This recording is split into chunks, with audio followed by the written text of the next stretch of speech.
We heard you bought the penthouse at Millennium Tower, so we are moving in to forgive you. My son and his wife announced standing on my doorstep with 6 Louis Vuitton trunks. They thought they were walking into a life of luxury funded by my retirement. But when the elevator doors finally opened on the 60th floor, they didn't find Italian marble or crystal chandeliers. They found the end of their lives as they knew it. Before I continue this story, please like and subscribe if you have ever had to deal with ungrateful family members who only show up when they smell money. Let me know where you are watching from in the comments below. It was 7 p.m. on a Tuesday, and the only thing in my glass was a $3 Merlot. I sat in my worn leather armchair, the one Beatrice bought at a yard sale 20 years ago, listening to the hiss of the radiator. The apartment was a 2-bedroom walk-up in a neighborhood that gentrification had forgotten. The paint was peeling in the corners and the floorboards groaned if you looked at them wrong. To the world, I was Silas Jefferson, a retired logistics manager living on a fixed pension, quietly fading away in the city. To the IRS, I was something very different. But that was a conversation for another day. The silence of my evening was shattered, not by a knock, but by a violent assault on the doorbell. It buzzed incessantly, a demanding rhythmic shrieking that set my teeth on edge. I set my glass down on a coaster because, unlike some people I respected would, regardless of how old it was. I walked to the door, my joints popping with the familiar stiffness of being 68 years old. When I opened the door, the hallway was filled with luggage, massive leather trunks with the monogram LV stamped all over them, stacked like a barricade. Behind the wall of expensive leather stood Tyson, my son, and Paige, my daughter-in-law. Tyson looked sweaty, his designer suit straining at the buttons around his midsection.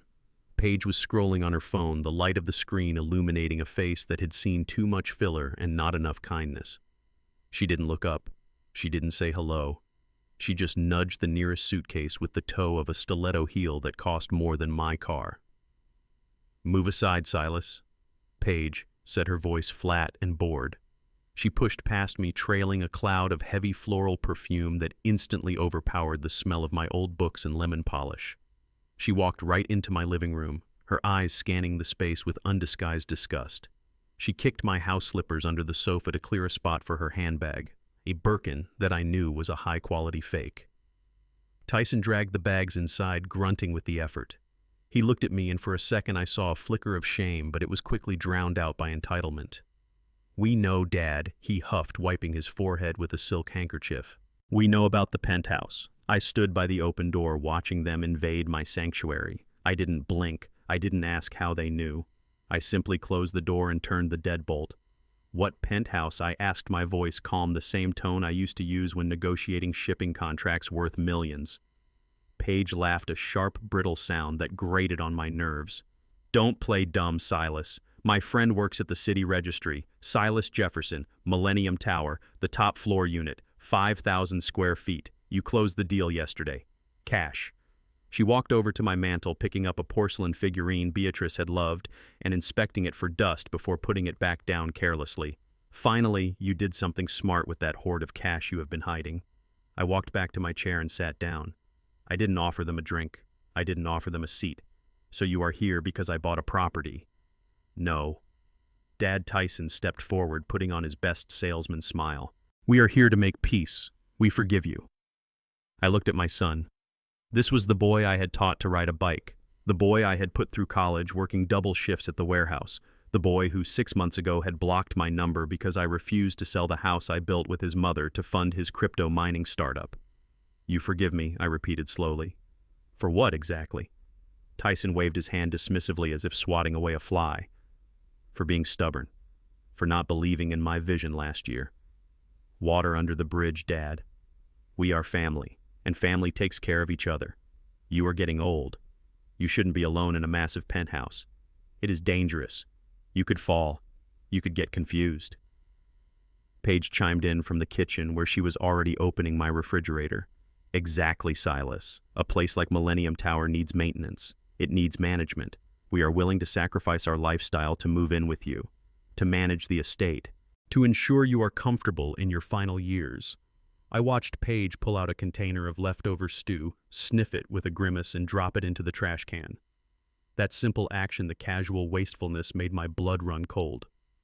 They weren't here to manage anything. They were here to consume.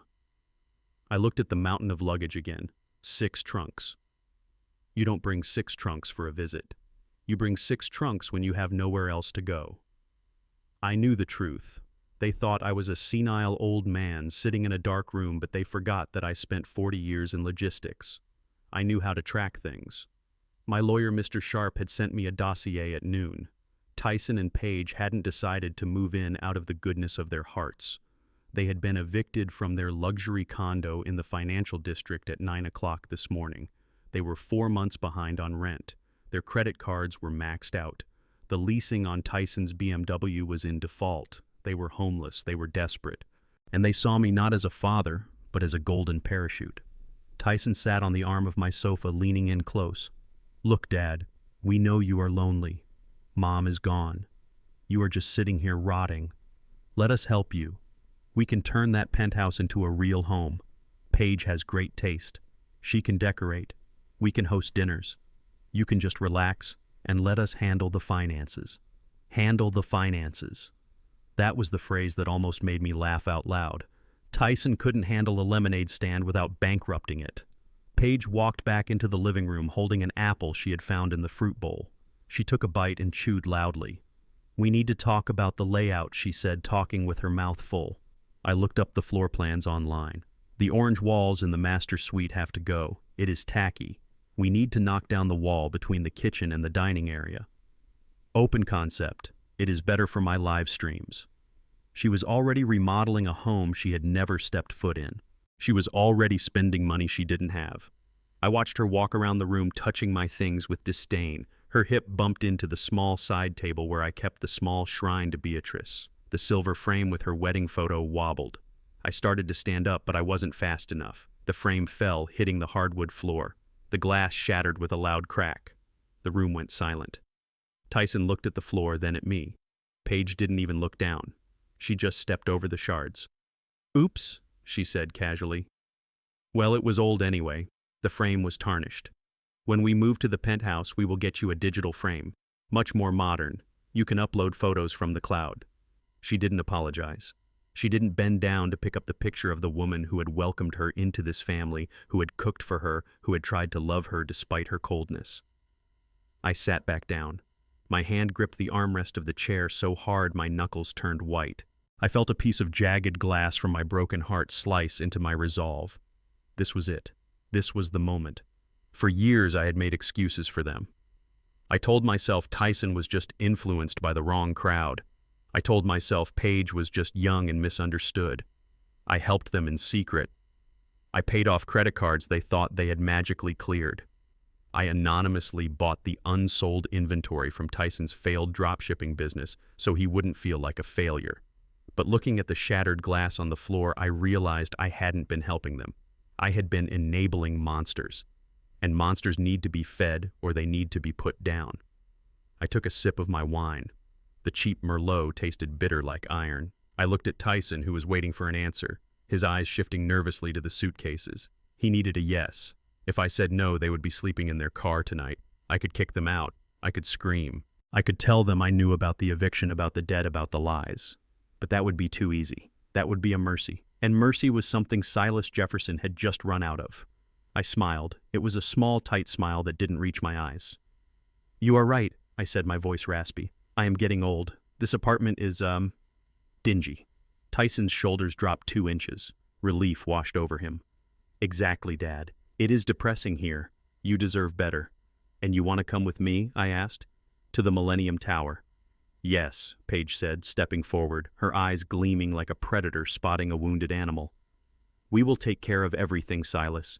You won't have to lift a finger. I looked at the shattered photo of Beatrice one last time. I promised her on her deathbed I would look out for our boy. I promised I would teach him to be a man. I had failed. But maybe it wasn't too late for a final lesson. Okay, I said, standing up. Really?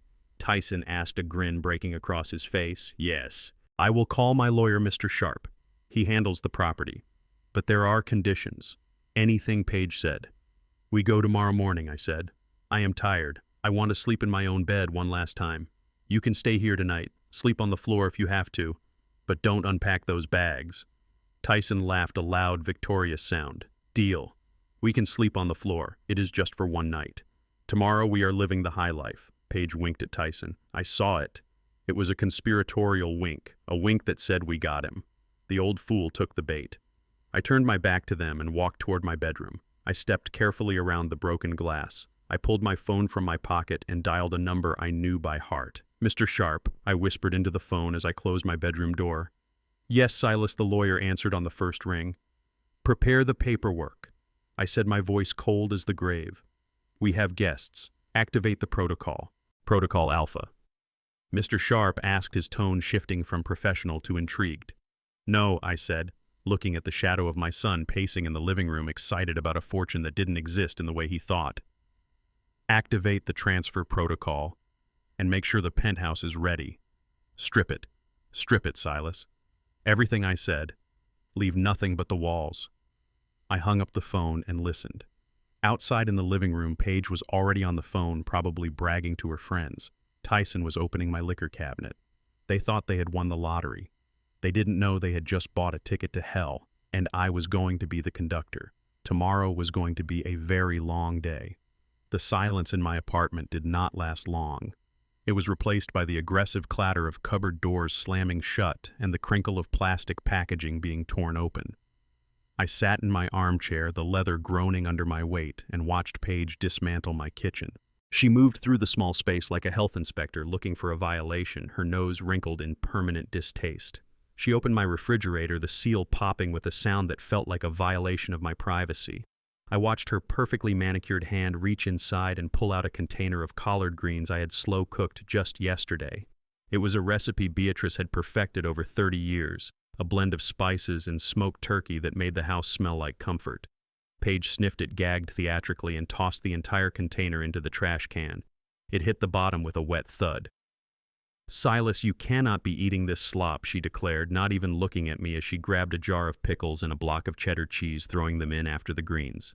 This is full of sodium and preservatives. If we are going to live together in the penthouse, we need to establish some ground rules about diet. My brand is all about wellness and clean living. I cannot have my followers seeing processed garbage in the background of my stories. I gripped the armrests of my chair. That food was my dinner for the next 3 days, but I said nothing. I let the anger simmer low in my gut, heating the blood in my veins. She turned to Tyson, who was sprawled on my sofa, scrolling through his phone. Babe, she said, her voice taking on that whine that sounded like a drill. When we get to the Millennium Tower, we need to gut the kitchen immediately. I saw the floor plans. The lighting is terrible for my morning smoothie tutorials. We need to knock down the north wall. I want floor-to-ceiling windows and a marble island. White marble. Not this cheap laminate Silas has. She tapped my countertop with a long acrylic fingernail. It made a clicking sound like a beetle skittering across wood. We can turn the second bedroom into my studio, she continued, pacing the length of my small kitchen as if measuring it for a coffin. I need soundproofing and a ring light setup. The view from the penthouse will be the perfect backdrop. My engagement numbers will skyrocket. We are going to be famous Tyson, the Jefferson family brand. She was already spending my money. She was already tearing down walls in a home she had never stepped foot in. She was planning a future built on the foundation of my bank account without ever asking if I wanted to be part of it. She saw me not as a person, but as a wallet with a pulse, a wallet that needed to be emptied and then discarded. I looked at Tyson. He wasn't listening to her. He was staring at me, his eyes shifting nervously. He reached into the inside pocket of his jacket and pulled out a thick envelope. It was crumpled and stained with what looked like coffee. He placed it on the coffee table between us and pushed it forward with a trembling finger. Dad, he said, his voice dropping to a conspiratorial whisper. Before we move, there is something we need to clear up. Just some housekeeping. You know, so we can start fresh. I looked at the envelope. The paper was thin and I could see the red ink bleeding through from the documents inside. I didn't need to open it to know what it was. I had spent 40 years in logistics. I knew what a final notice looked like. What is this, Tyson? I asked, keeping my voice level. He rubbed the back of his neck, refusing to meet my eyes. It is just some temporary debt. Bad luck, really. The market turned on me. The crypto investments crashed and the dropshipping business had some supply chain issues. It is not my fault. I reached out and took the envelope. I opened it slowly. The papers slid out a cascade of financial failure. Past due notices from Visa, a repossession warning for the BMW, an eviction notice from their landlord, a final demand from a personal loan shark. I did the math in my head as I flipped through the pages. $40,000 on credit cards, $20,000 on the car, $12,000 in back rent, $8,000 to a private lender, $80,000, $80,000 of consumer debt, $80,000 of trying to look rich while being broke. This is a lot of bad luck, I said, tossing the papers back onto the table. Tyson flinched. I know, Dad, but it is manageable, especially now. With your new assets, this is pocket change, right? I mean, you just bought a penthouse for cash. 80 grand is nothing to you. He leaned forward, his eyes pleading. If you clear this for us tonight, we can move into the tower with a clean slate. No creditors calling the new landline. No repo men showing up in the lobby. It would be embarrassing for you, Dad. We need to protect the family name. Protect the family name. The audacity of it almost made me laugh. He wasn't worried about my reputation. He was worried about his own. He wanted me to wipe his backside like I did when he was a baby, only now the mess cost $80,000. I looked at him, really looked at him. I saw the weakness in his jaw, the entitlement in his posture. I had created this. I had shielded him from the world, and in doing so, I had crippled him. You want me to pay this? I asked. We are partners now, Silas Page interjected, walking out of the kitchen with an apple she had found in my fruit bowl. She took a bite, chewing loudly. It is an investment in our future. We are going to be taking care of you. It is only fair you take care of our overhead. It is a business transaction, really. A business transaction. My life, my legacy reduced to a transaction. She walked past the small side table near the window. On it sat the silver-framed photograph of Beatrice. It was my favorite picture of her taken on our 25th anniversary. She was laughing, her head thrown back, her eyes full of light. It was the most valuable thing in this apartment. Paige stopped. She looked at the photo, then at the rest of the room. She frowned. This energy is all wrong, she muttered. She reached out and picked up the frame. She didn't hold it with reverence. She held it by the corner like it was a dirty rag. This old stuff, she said, gesturing with the photo. It is so heavy, so dark. It is bad feng shui, Silas. You are holding on to dead energy. If we are going to live together, we need to clear this out. New beginnings mean letting go of the past. Put that down, I said. My voice was low, a warning growl. Paige rolled her eyes. Don't be so sentimental. It is just a picture. You can scan it and put it on an iPad. Keeping shrines to dead people is creepy. It blocks the flow of abundance. She went to set it back down, but she didn't look. She was looking at me, challenging me, smirking with the arrogance of someone who thinks they have already won. She missed the edge of the table. The frame slipped from her fingers. It seemed to fall in slow motion. I lunged forward, but I was 68 years old and my knees were stiff. I was too slow. The frame hit the hardwood floor face down. The sound of shattering glass was sharp and final, like a gunshot in the small room. No! I roared. I fell to my knees, ignoring the pain in my joints. I reached for the picture. My hand trembled. Paige stepped back, looking down at the mess she had made. She didn't gasp. She didn't apologize. She just shrugged. Oops, she said, her voice devoid of any real regret. Well, like I said, bad energy. It probably wanted to break. It is a sign, Silas. Out with the old. Tyson didn't move from the sofa. He just watched, chewing on his thumbnail. I turned the frame over. The glass was spiderwebbed, 1,000 jagged cracks obscuring Beatrice's smiling face. A shard of glass had pierced the photo right through her heart. I felt a heat rise in my chest, hot and consuming. It wasn't just anger, it was hatred. Pure, unadulterated hatred for these two parasites I had invited into my home. I reached out to brush the glass away from Beatrice's face. A sharp edge sliced into my thumb. I watched the blood well up dark and red. It dripped onto the broken glass, mixing with the dust on the floor. The sting of the cut cleared my head. It sharpened my focus. Paige was right. It was a sign. It was a sign that the time for mercy was over. I clenched my fist, letting the glass dig deeper into my palm. I needed the pain. I needed it to remind me of who I was dealing with. I stood up slowly. I didn't look at the photo again. I looked at Paige. She was already bored, picking at her cuticles. I pulled my phone from my pocket. My thumb left a smear of blood on the screen. I dialed Mr. Sharp. He answered on the first ring. Silas. Activate the transfer protocol, I said. My voice was steady cold as the bottom of the ocean. There was a pause on the other end. Mr. Sharp knew what that meant. It meant nuclear option. It meant no turning back. Are you sure, Silas? I looked at Paige, who was now complaining to Tyson about the lack of Wi-Fi. I looked at the red bills scattered on the table. I looked at the blood dripping from my hand onto my floorboards. I have never been more sure of anything in my life, I said. Do it. Prepare the papers for tomorrow morning. They are ready to sign. I hung up. Tyson looked up, hopeful. Was that the lawyer? Is he handling the debt? I looked at my son. I smiled. It was a wolf's smile. Yes, I said. He is handling everything.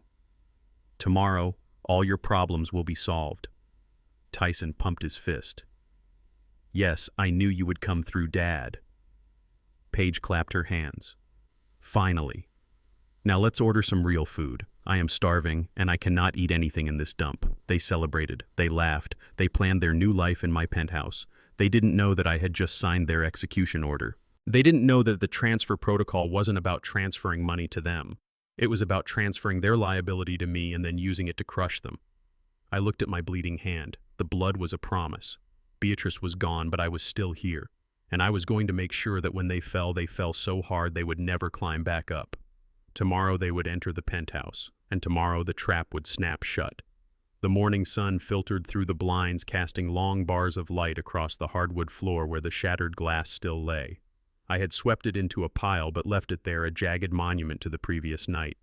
I needed the reminder. I needed to remember that my wife's memory meant nothing to these people. I sat at the kitchen table nursing a cup of black coffee. My hand rested on a blue booklet. It was a savings passbook from First National. Mr. Sharp and I had prepared it months ago as a contingency, a prop for a play I hoped I never had to stage. The balance printed on the last line read $5 million. It was a fake. A flawless counterfeit produced by a man who used to forge shipping manifests for the Port Authority back in the 90s. I heard the bedroom door open. Paige emerged wearing a silk robe that probably cost more than my first car. She looked around the living room, her face twisted in a sneer until her eyes landed on the table. She saw the blue book. I saw the change happen in real time. It was like watching a predator smell blood in the water. Her posture straightened. The sneer vanished, replaced by a wide, glossy smile that showed too many teeth. She walked over, her hips swaying with exaggerated grace. "Good morning, Silas," she cooed. Her voice was an octave higher than it had been last night. She placed a hand on my shoulder, her fingers digging into my muscle. I didn't look up. I just took a sip of my coffee. "Good morning, Paige." She sat down opposite me, her eyes glued to the passbook. "I see you are reviewing your finances. That is so smart. You have to stay on top of things, especially with the move today." I pushed the book slightly toward her. "Just checking the liquidity," I said casually. "Making sure I have enough for the renovations you wanted." She opened it. She didn't ask. She just reached out and flipped it open. Her eyes widened. I saw the reflection of the numbers in her pupils. $5 million.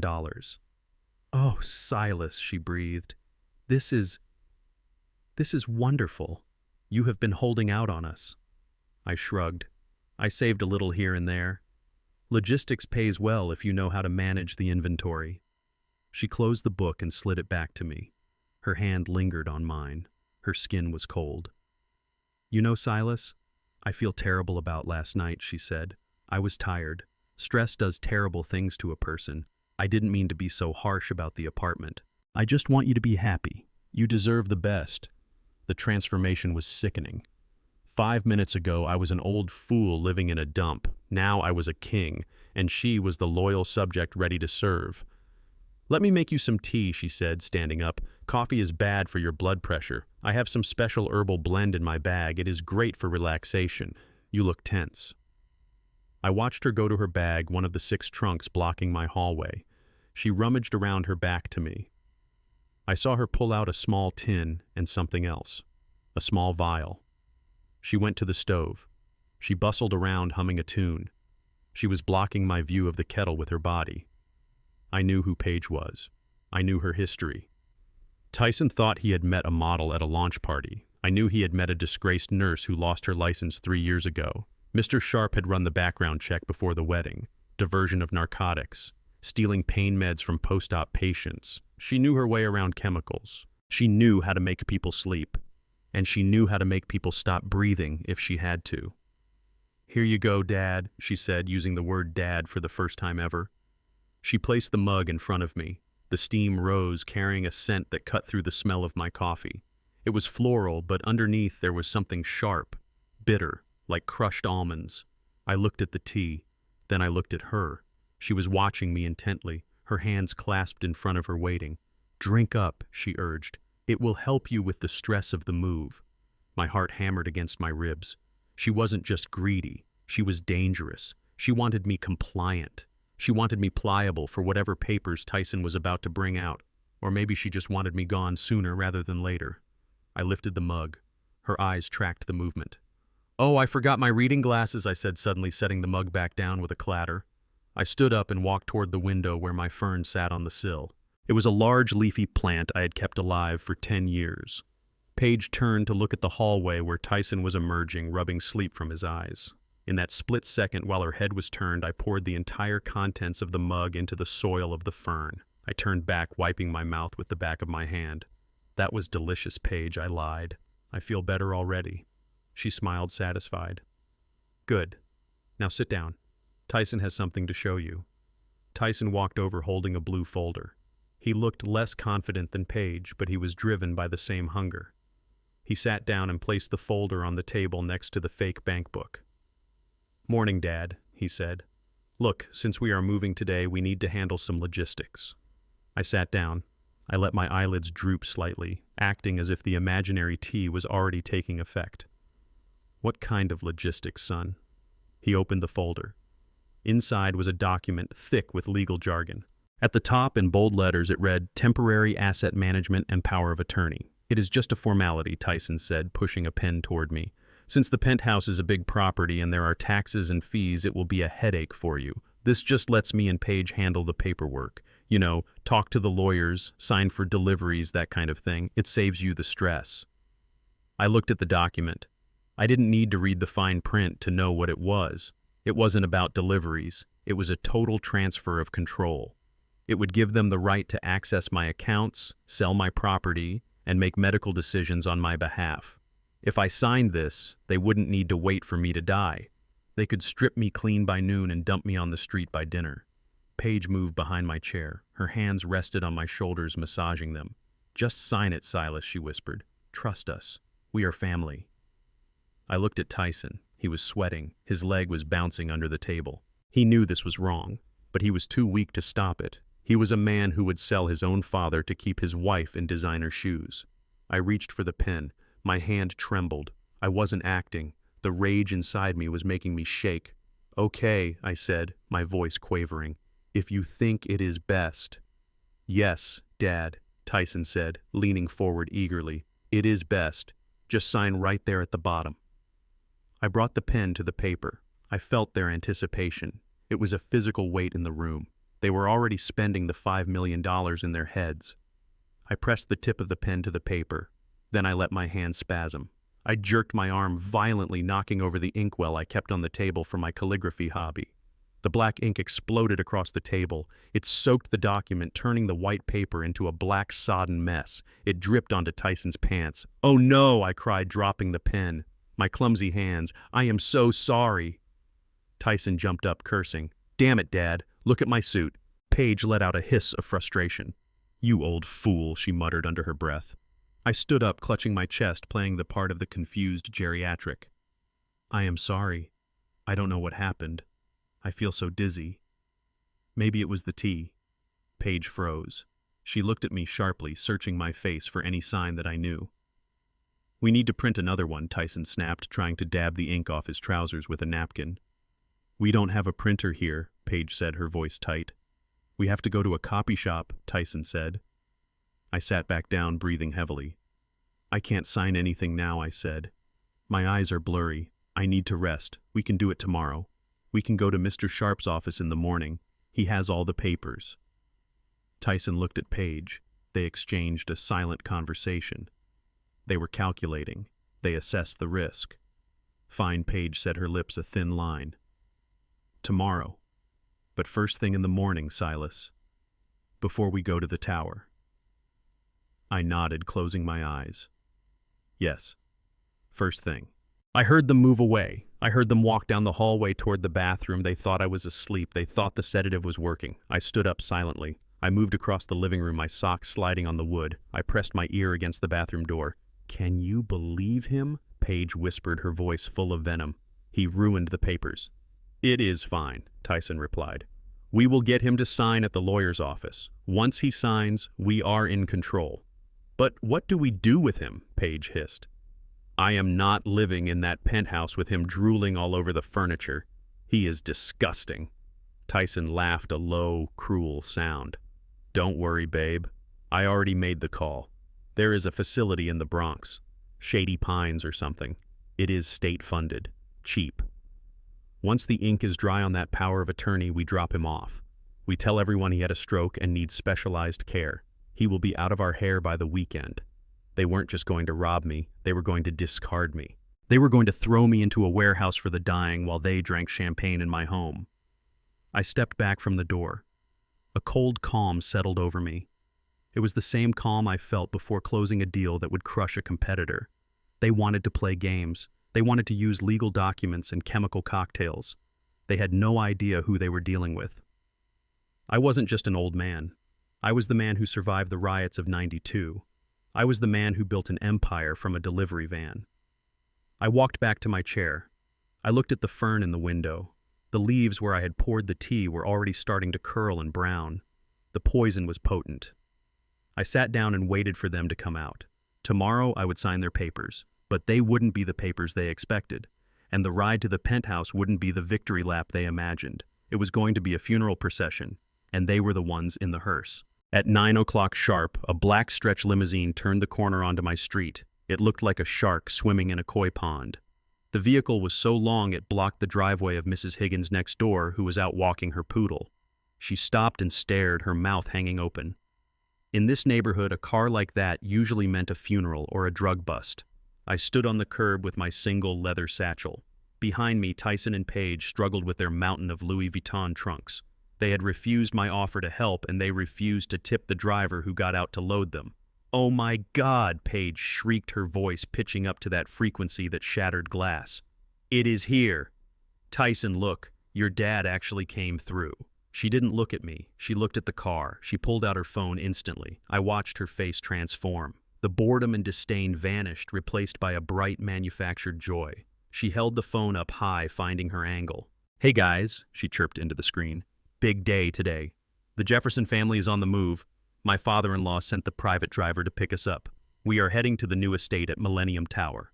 Stay tuned for the house tour." She lied as easily as she breathed. Private driver. Estate. She was building a narrative where she was the queen, and I was just the financier in the background. The driver, a man named Marcus, who I had hired specifically for his imposing size, held the back door open.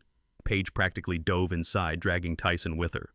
I moved to follow them, but Paige stopped me. Her hand shot out, blocking the entrance.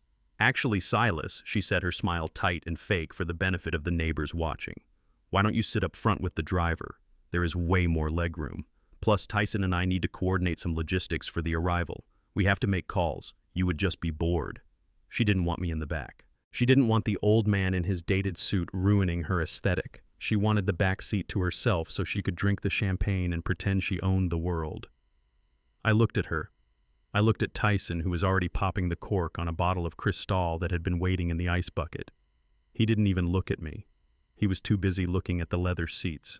"Fine," I said. I closed the back door and walked to the front.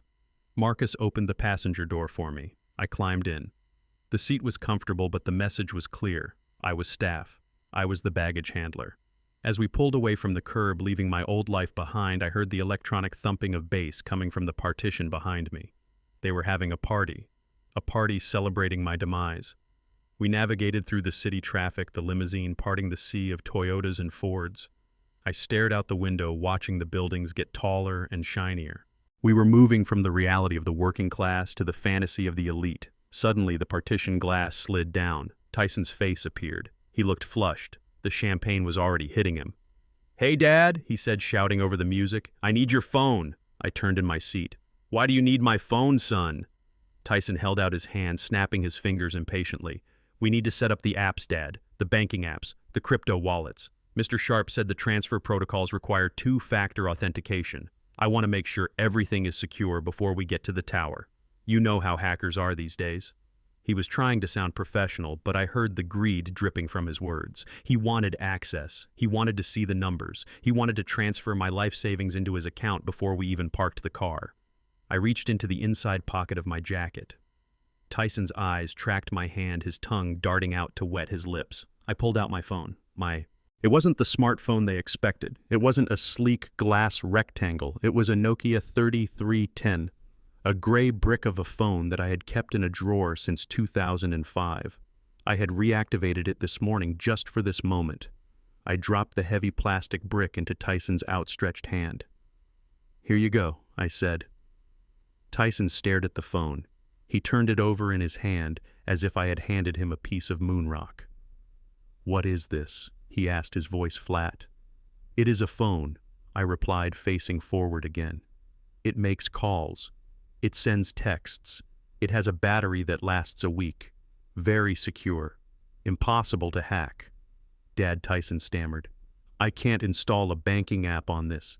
This is ancient technology. Where is your real phone? The one with the internet? I tapped my temple. The internet is in my head, son, and the money is in the cloud. Mr. Sharp handles the digital interface. I just approve the transactions. Tyson looked panicked. He looked back at Paige, who was frowning.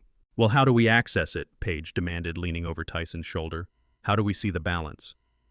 You call the automated line, I said. Speed dial 1. Tyson hurriedly pressed the button. He put the phone to his ear. I heard the robotic voice on the other end. Welcome to the Jefferson Trust automated system. Please enter your 6-digit security PIN. It is asking for a PIN, Tyson said. What is the PIN, Dad? I looked at him in the rearview mirror. I looked at the son I had raised, the son who had forgotten everything I taught him. The PIN, I said, my voice soft but carrying over the music, is the date of your mother's death. Month, day, year. Tyson froze. His thumb hovered over the keypad. He looked at the ceiling. He looked at Paige. He looked at his watch. There was a long, agonizing silence. He didn't know. He didn't know the day his own mother died. The woman who had rocked him to sleep. The woman who had saved every drawing he ever made. He started to guess. He pressed a few buttons. Incorrect PIN, the robotic voice said. He tried again. Sweat beaded on his forehead. Incorrect PIN. 1 attempt remaining. Date of the funeral. Paige whispered.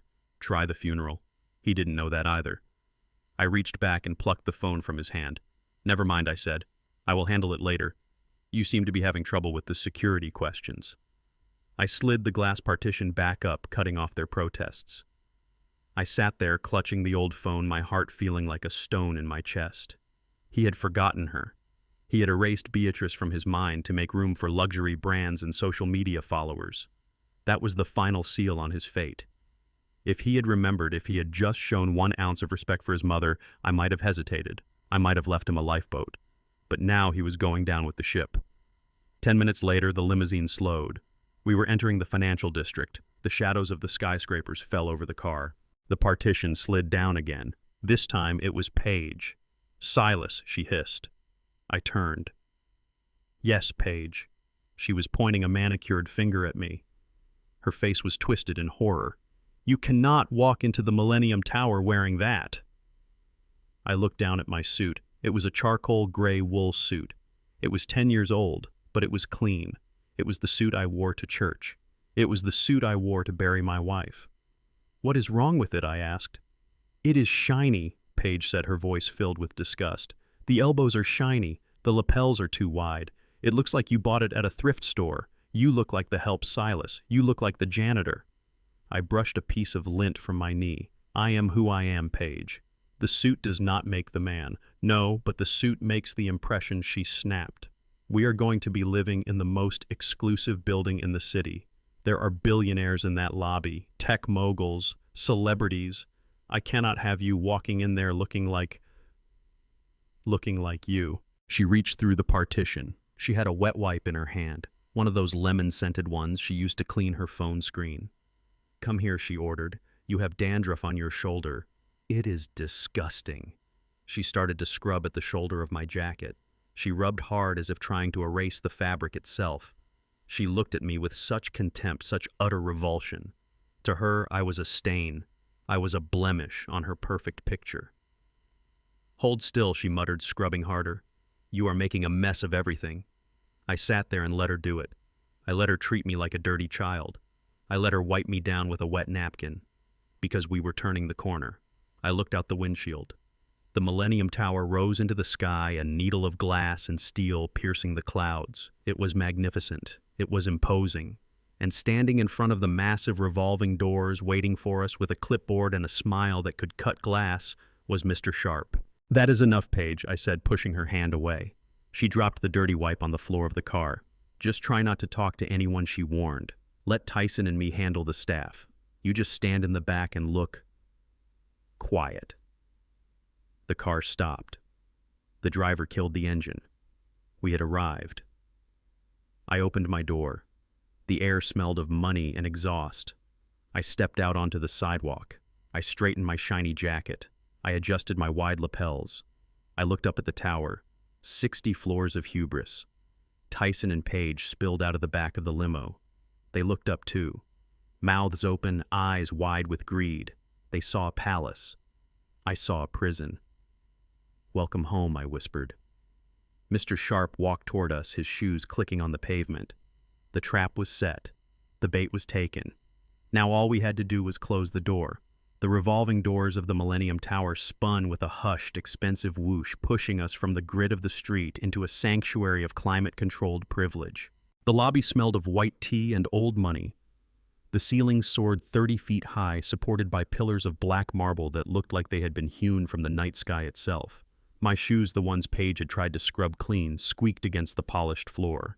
It was the only sound that betrayed we didn't belong here.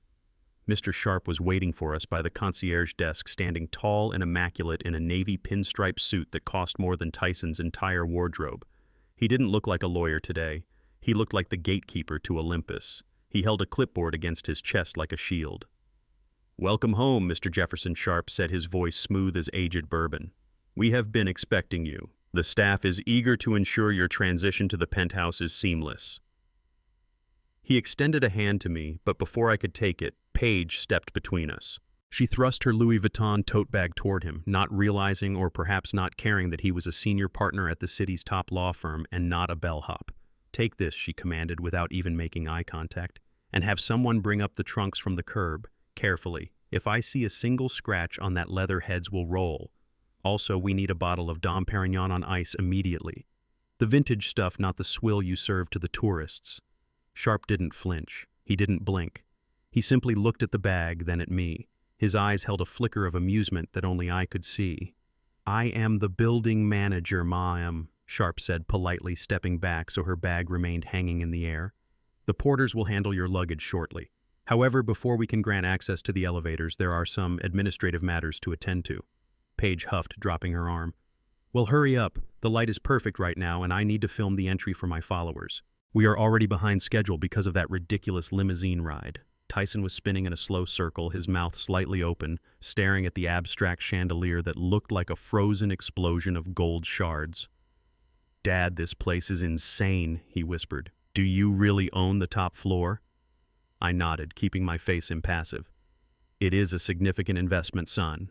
That is why Mr. Sharp is here, to make sure everything is in order." Sharp gestured toward the massive reception desk, a slab of quartz that looked like a sacrificial altar.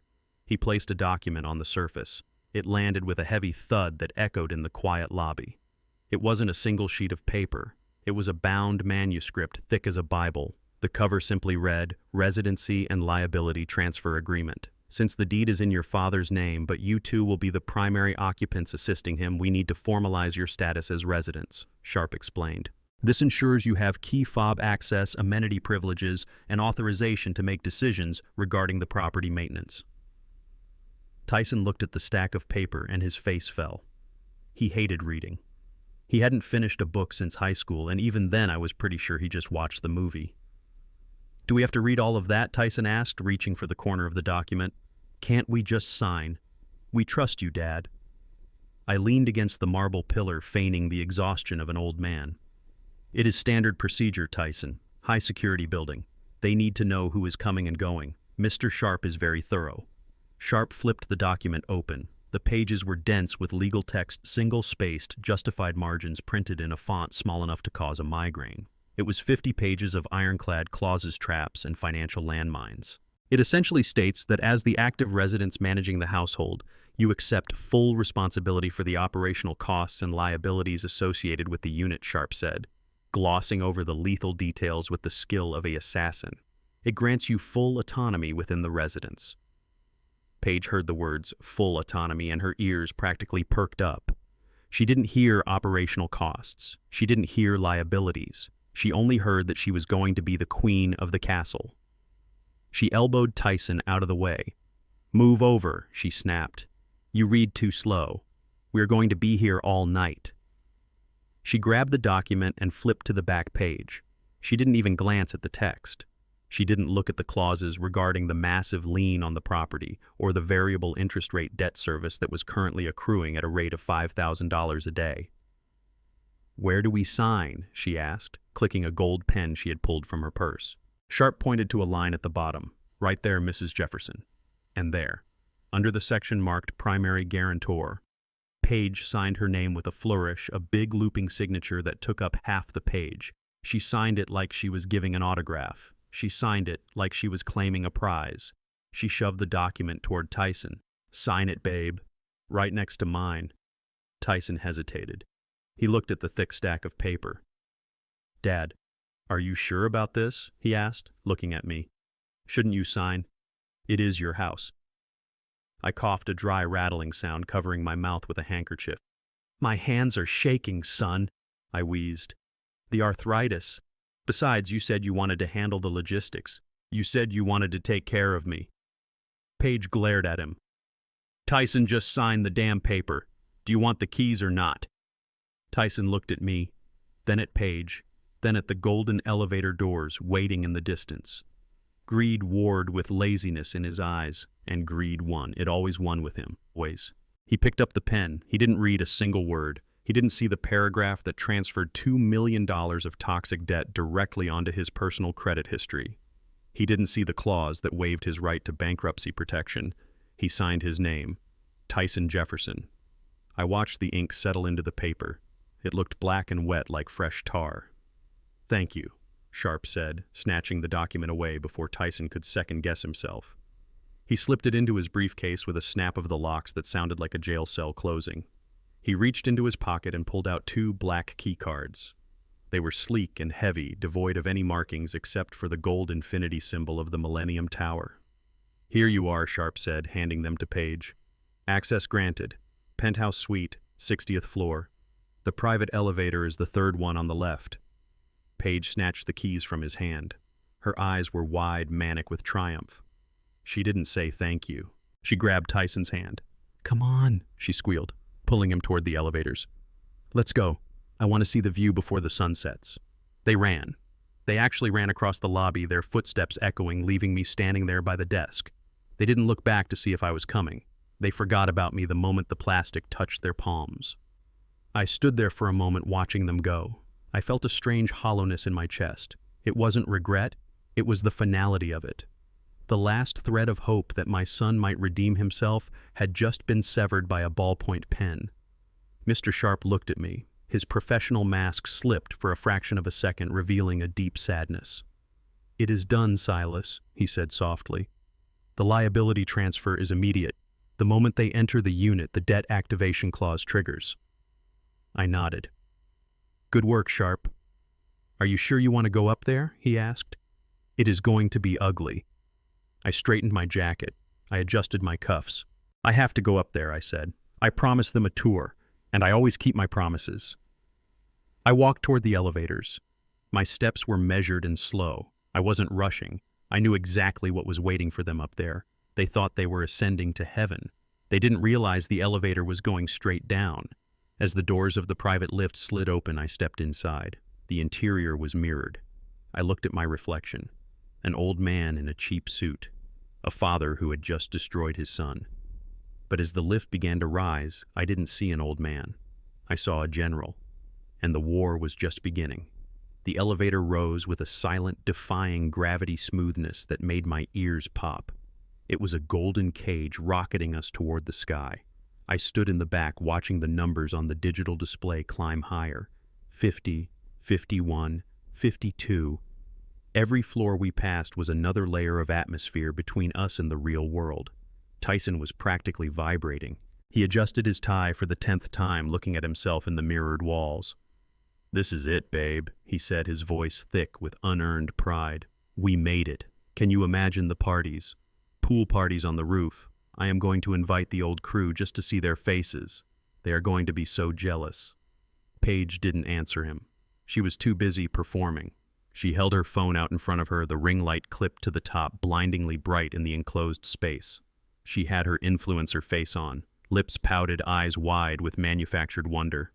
"Hey guys," she chirped into the camera. "We are literally in the private elevator right now, heading up to the 60th floor. My father-in-law just bought the entire penthouse level. It is insane. We are talking Italian marble floors, crystal chandeliers, floor-to-ceiling windows overlooking the entire city. I cannot wait to give you the grand tour. Tap those hearts if you are ready to see luxury."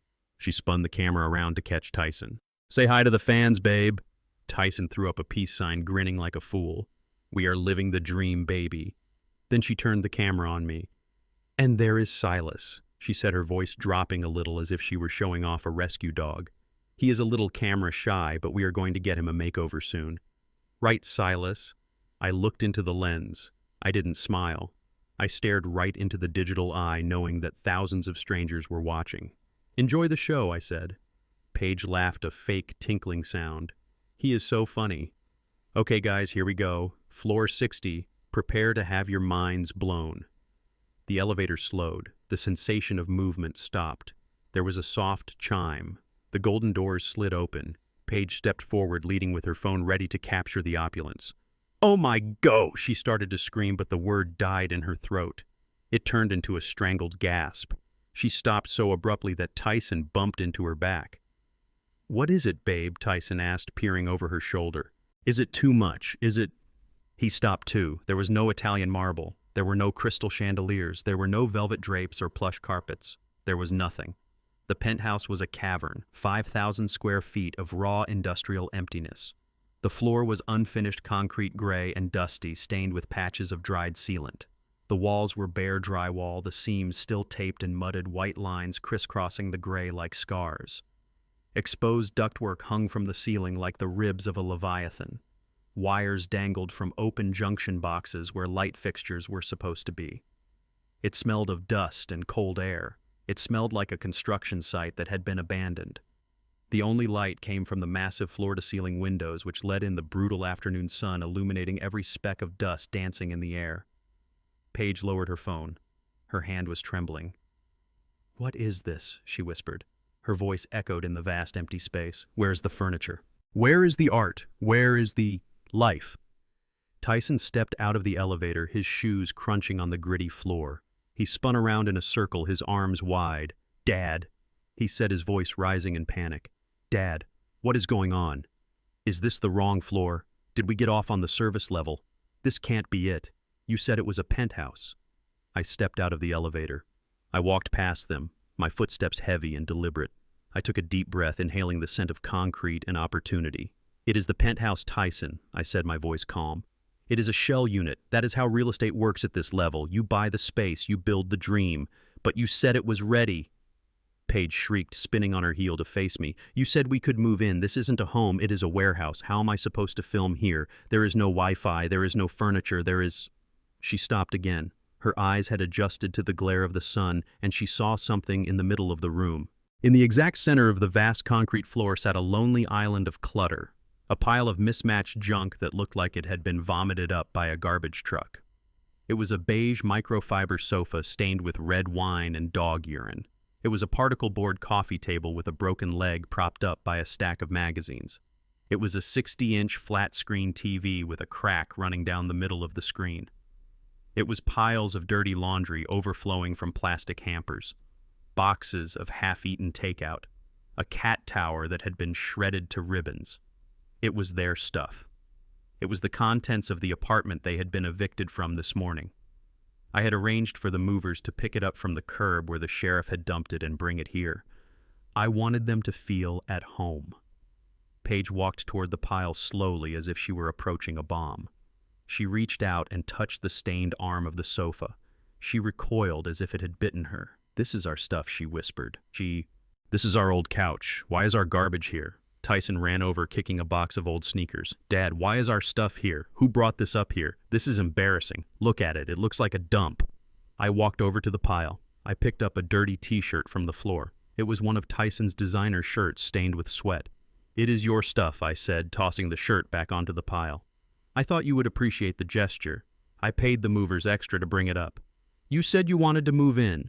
Well, here you are. All the comforts of home." Paige screamed. It was a primal sound of rage and frustration. She threw her phone onto the concrete floor. It bounced and skidded, the screen cracking. "This is a joke," she yelled, her face turning red. "This has to be a sick joke. Where is the real furniture, Silas? Where is the $5 million worth of decor? You showed us the bank book. You have the money. Why are we standing in a construction zone looking at my dirty underwear?" I leaned against a concrete pillar, crossing my arms. "There is no furniture, Paige," I said. "There is no decor. Because I didn't buy a finished home. I bought a distressed asset. I bought a debt." "What are you talking about?" Tyson asked, his voice trembling. I pointed at the pile of trash. "That is what you own, son. That pile of garbage. That is your net worth. And this apartment, this shell, it is exactly what you deserve. It is empty. Just like your promises. Just like your gratitude." Paige marched up to me, getting right in my face. I could smell the fear coming off her mixed with her expensive perfume. "You tricked us," she hissed. "You brought us here to humiliate us." "I didn't trick you," I said, looking down at her. "I gave you exactly what you asked for.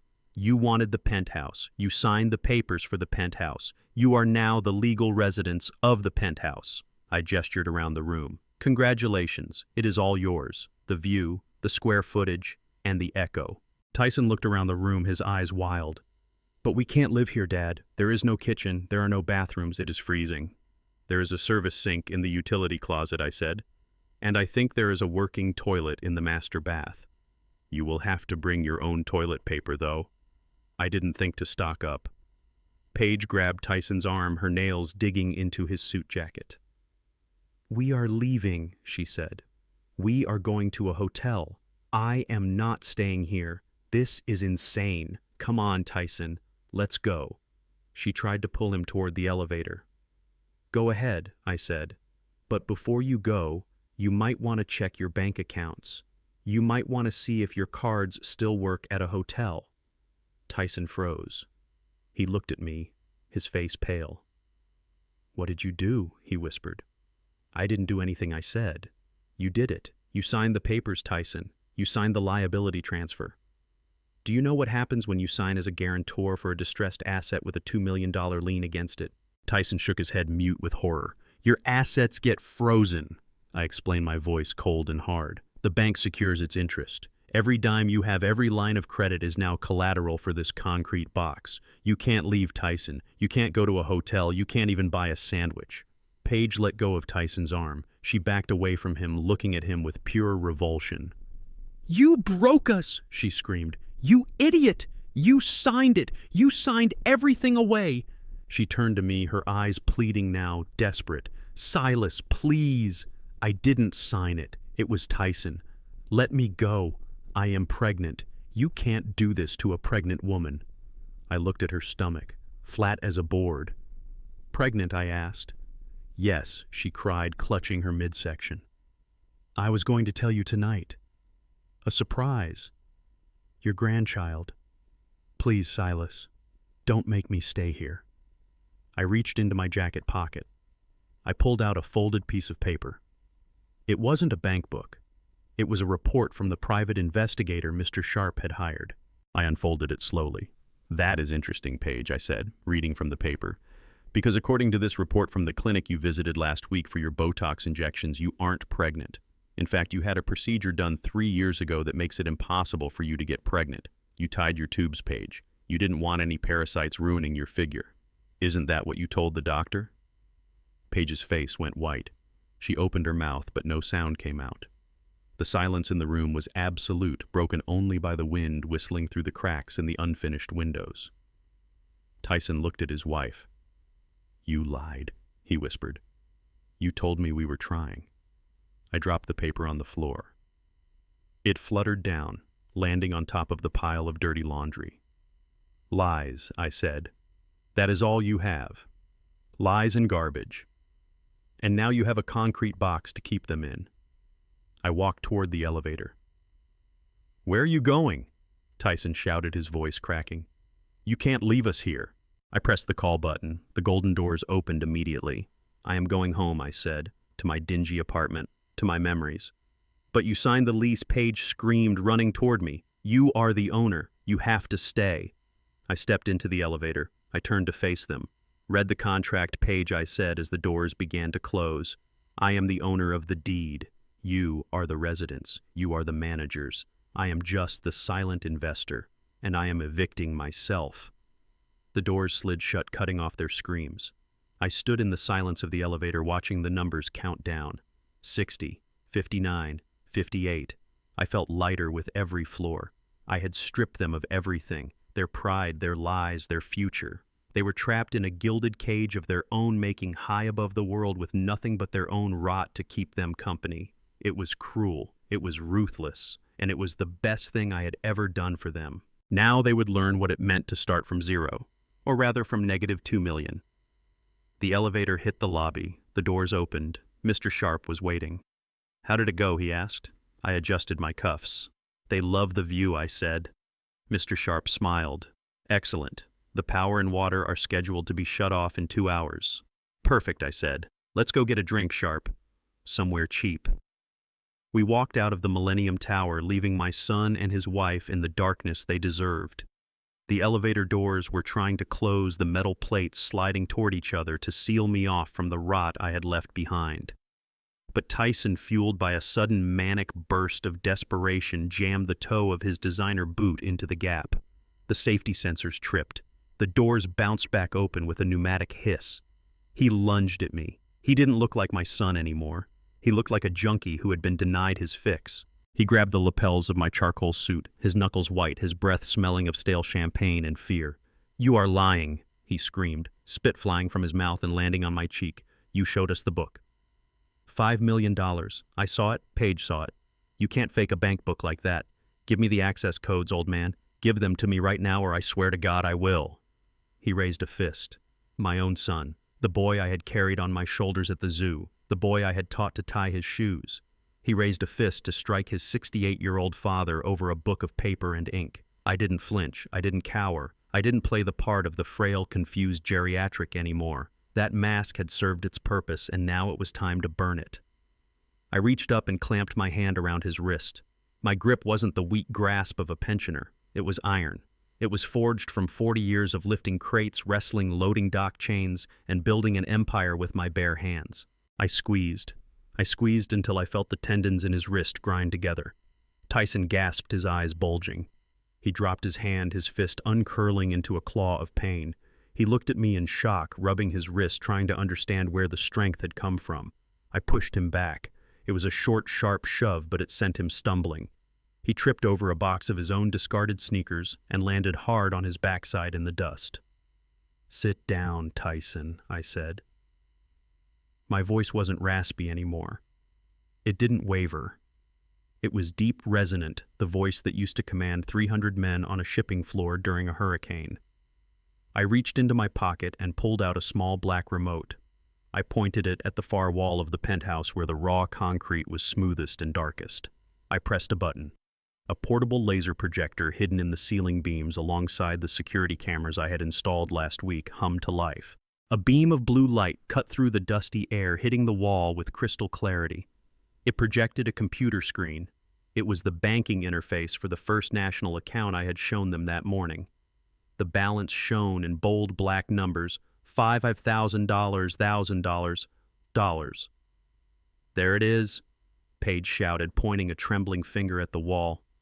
"Look, $5 million, I told you he had it. He is holding out on us." I pressed another button on the remote. The screen refreshed. The numbers flickered. A large red banner appeared across the top of the projected image, pulsing like a warning light. "Simulation mode. Demo account. No real funds." The silence that followed was heavy. It pressed down on us like the concrete ceiling suffocating the greed in the room. Tyson stared at the wall. He blinked once, twice, trying to make the red letters disappear. He looked like a man trying to read a map in a foreign language. "It is fake," he whispered, his voice hollow. "It is a training module," I said, stepping into the light of the projector so my shadow fell over the fake millions. "It is software used to train bank tellers. I had a friend code a custom scenario for me. The numbers are real enough to look at, but you can't spend them, you can't transfer them. They are ghosts, Tyson, just like your inheritance." "But why?" Paige cried, her voice cracking. "Why would you do that? To test you," I said. "To see if there was any part of you, any tiny fragment that wanted to be here for me. To see if you would look at the money or look at your father. You looked at the money. You didn't even blink. You were counting it before I even finished my coffee." I unbuttoned my jacket. I took off the thick, smudge-stained glasses I used to fake my bad eyesight and tossed them onto the concrete floor. They skittered away, coming to rest near a pile of dirty laundry. I stood up straight, rolling my shoulders back, shedding the weight of the years I had pretended to carry. "I am done pretending," I said. I looked at Tyson. He was sitting on the floor, surrounded by his trash, looking up at me like a confused child who had just been told Santa Claus was dead. "You think I am just a warehouse manager, don't you?" I asked. "You think I spent 40 years moving boxes and taking orders?" Tyson nodded dumbly. I laughed. It was a dry, harsh sound that scraped against the walls. "I was the warehouse manager for 3 years, Tyson. Then I bought stock. I bought equity. I saw potential in a small logistics firm called Apex Global when everyone else saw a risky startup. I put every dime of my overtime pay into that company. I ate ramen noodles for a decade so I could buy more shares." Tyson's eyes went wide. "Apex Global," he stammered. That is the biggest logistics firm on the coast. I applied there. I applied for a VP position last year." "I know," I said. He frowned, confusion warring with fear. "How do you know I never told you?" "Because I am the one who rejected your application," I said. The color drained from his face completely. He looked like a ghost. "I am a silent partner, Tyson. I own 15% of the company. I sit on the strategic board. When your resume came across the desk, the hiring manager flagged it because of the last name. He brought it to me. He thought it would be a nice surprise. I walked closer to him, my footsteps echoing on the concrete. I read your cover letter. It was full of buzzwords and arrogance. You claimed credit for projects you didn't lead. You inflated your numbers. But that wasn't why I rejected you," "Why?" Tyson whispered. "Because I checked your references," I said. "I called your previous supervisors, not the ones you listed, the real ones. They all said the same thing. You were lazy. You were entitled. You treated the support staff like dirt. You parked in the handicapped spots. You stole lunches from the break room refrigerator." I looked him in the eye. "I didn't reject you because you are my son. I rejected you because you are a liability, and I don't allow liabilities in my company."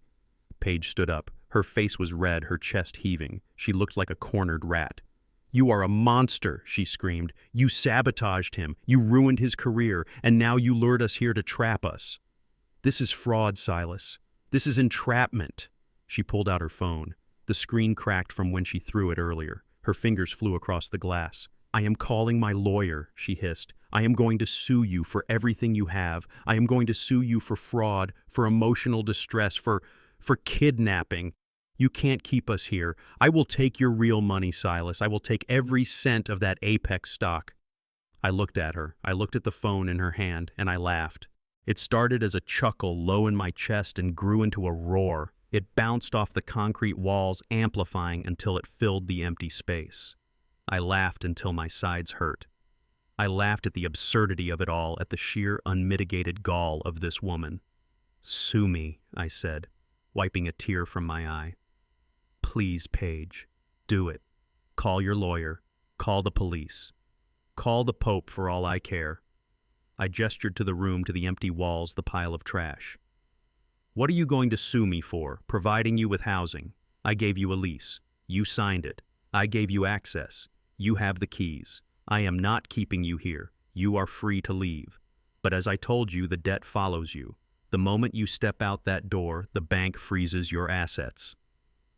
And as for fraud, I continued, my voice turning cold again, "fraud requires deception for unlawful gain. What did I gain? Paige, your company, your dirty laundry. I kicked a pile of clothes. I gained nothing but a headache. But you have money, she shrieked. You have millions. You just admitted it, and you tricked us into signing that debt liability. That is predatory. No judge will uphold it. Maybe, I said, maybe a judge would look at a pregnant woman and take pity. Maybe a judge would see a struggling young couple and void the contract. I paused, letting the hope bloom in her eyes for just a second. I wanted her to feel it so I could crush it. But before you dial that number, before you file that lawsuit, you might want to see what else I have in my pocket. I reached into my jacket again. Because if we are going to talk about fraud, Paige, if we are going to talk about deception, we should probably talk about what you have been doing while Tyson was at work. Or where you really go when you say you are at the gym. Paige froze.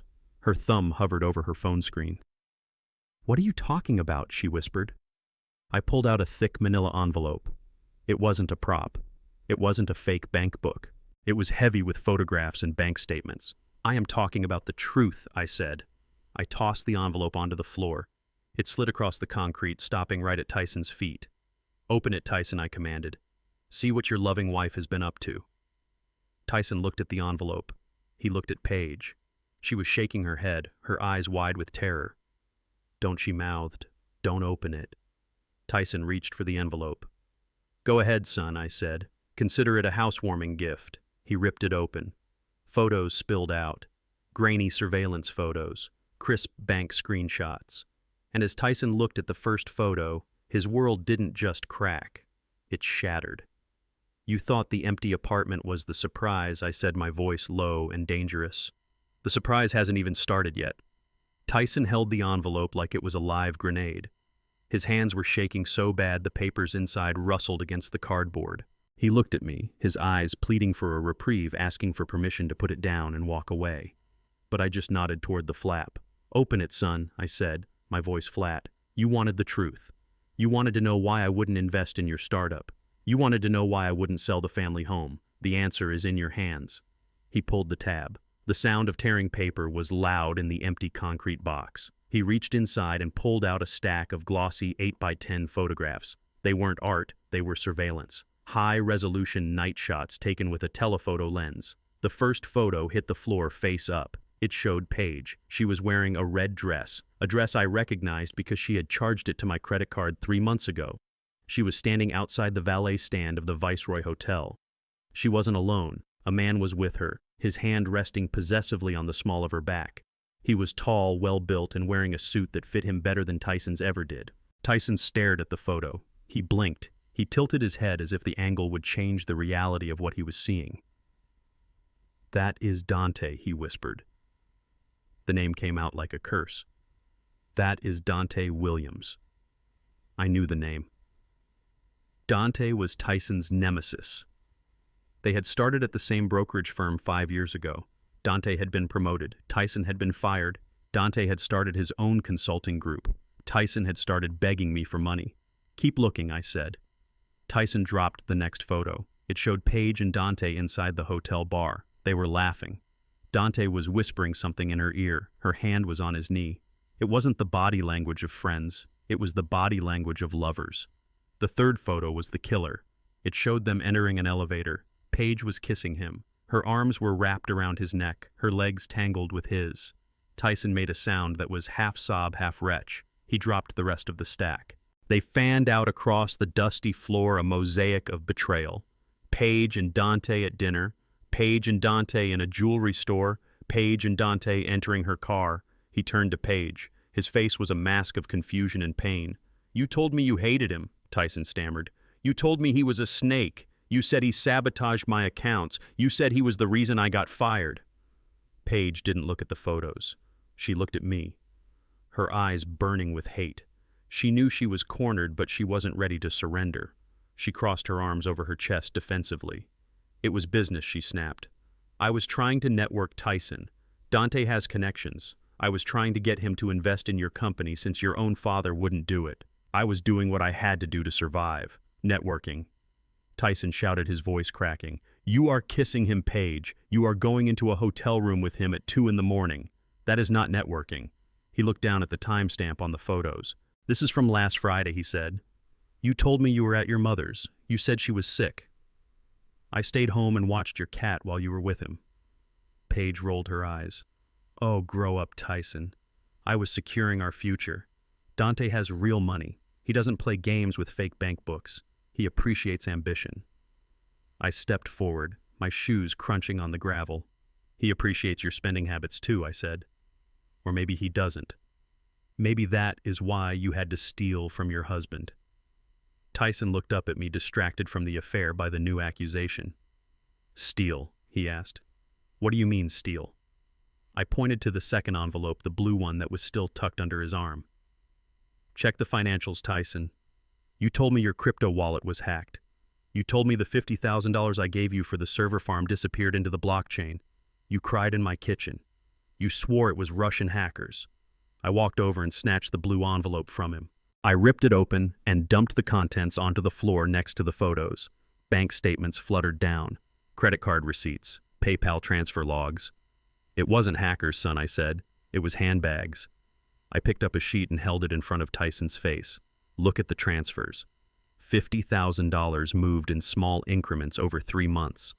Not to a crypto exchange, but to an account listed under PJ Consulting." Paige tried to snatch the paper, but I pulled it back. PJ Consulting. I continued reading the incorporation documents attached to the statement. Sole proprietor Paige Jefferson. And here are the outgoing expenses from that account. I read the list. Real Luxury Resale, $4,000. Sephora, $2,000. Viral Famebot Farm, $5,000. I looked at Paige. "You bought likes, Paige," I said, my voice dripping with disdain. "You stole your husband's seed money, the money he begged his father for, and you used it to buy fake followers on Instagram and vintage Gucci bags." Tyson was reading the statements now. He was tracing the lines with a shaking finger. "You bought bots," he whispered. "You have 300,000 followers. You told me you were an influencer. You told me brands were paying you." Paige laughed. It was a harsh, ugly sound. "You are so stupid, Tyson," she spat. "Brands don't pay nobodies unless they have numbers. I had to build the platform. It takes money to make money. I was investing in my brand. Since your stupid startup was going nowhere anyway, I put the money where it would actually do some good. My startup was going to work," Tyson yelled, throwing the papers at her. "It was a solid plan. I just needed the capital. And you stole it.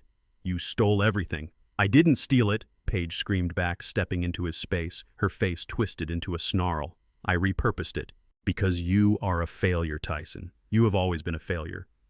Tyson recoiled as if she had slapped him. He looked at her, and for the first time I saw the love die in his eyes. It didn't fade away slowly. It was extinguished, instantly, snuffed out by the cold wind of reality. He looked at the woman he had married, the woman he had defended against me, against his friends, against common sense. And he saw a stranger. "You are a monster," he said, his voice hollow. "You cheated on me with Dante. You stole my money. You lied about the baby. You lied about everything." Paige stopped screaming. She straightened her jacket, smoothing the fabric. She looked around the empty concrete penthouse, then back at Tyson. Her expression was cold, calm, and utterly devoid of empathy. "I did what I had to do," she said. "Do you think I married you for your personality, Tyson? Do you think I married you for your looks?" She laughed again, and it echoed off the walls. "I married you because your last name is Jefferson. I married you because you told me your father was loaded. I married you because I thought you were my ticket to the easy life. But look at you." She gestured at him, sitting in the dust, surrounded by evidence of her betrayal. "You are weak. You are pathetic. You can't even get a job without your daddy making a phone call. You are 32 years old, and you are still waiting for an allowance." She turned to me, her eyes flashing. "And you," she hissed. "You are just a sad old man playing games. You think this proves something. You think this makes you powerful. It just makes you petty. You have millions, and you let your son rot. You let us struggle." "I didn't let you struggle," I said, my voice low. "I let you live. I let you make your own choices. And look what you chose. I chose to survive," Paige snapped. "Unlike your son, who chooses to whine." Tyson stood up slowly. He was shaking not from fear, but from rage. He looked at the photos of Dante again. He looked at the bank statements. "I defended you," he said, his voice rising. "I cut off my friends for you. I almost cut off my father for you. I put everything in your name because you said it was safer. And that is why you are an idiot, Paige said, getting right in his face. A real man would have secured the bag. A real man wouldn't have let his father trick him into signing a debt trap. Dante would have read the contract. Dante would have taken this penthouse and flipped it for a profit. You just signed your own death warrant. You are right, Tyson said. He clenched his fists. I am an idiot. He looked at me. His eyes were wet, but his jaw was set. I am an idiot for bringing you here, he said to Paige. Then he did something I didn't expect. He didn't hit her. He didn't scream. He reached out and grabbed the strap of her Louis Vuitton bag, the one she had bought with his stolen money. Give it back, he said. Paige shrieked, clutching the bag. Get off me! This is mine! You bought it with my money, Tyson yelled, pulling harder. It is mine! They wrestled in the center of the room, two desperate people fighting over a piece of leather in a concrete wasteland. It was pathetic. It was tragic. It was the perfect ending to their love story. Let go! Paige screamed, scratching at his face. Her nails left red welts on his cheek. Tyson yanked the bag with all his strength. The strap snapped. Paige stumbled back, tripping over her own heels. She landed hard on her backside, sliding across the dusty floor. Contents of the bag spilled out. Makeup, a wallet, a second phone. Tyson stood over her, breathing heavy, holding the broken bag. It is over, he said. We are done. Paige scrambled backward, looking up at him with fear for the first time, not because he was violent, but because he was finally seeing her. You can't leave me, she hissed. We signed the lease together. We are in this debt together. Tyson looked at me. He looked at the contract lying on the floor, the one that bound them to $2 million of debt. Dad, he said, his voice breaking. Is it true? Am I trapped with her? I looked at my son.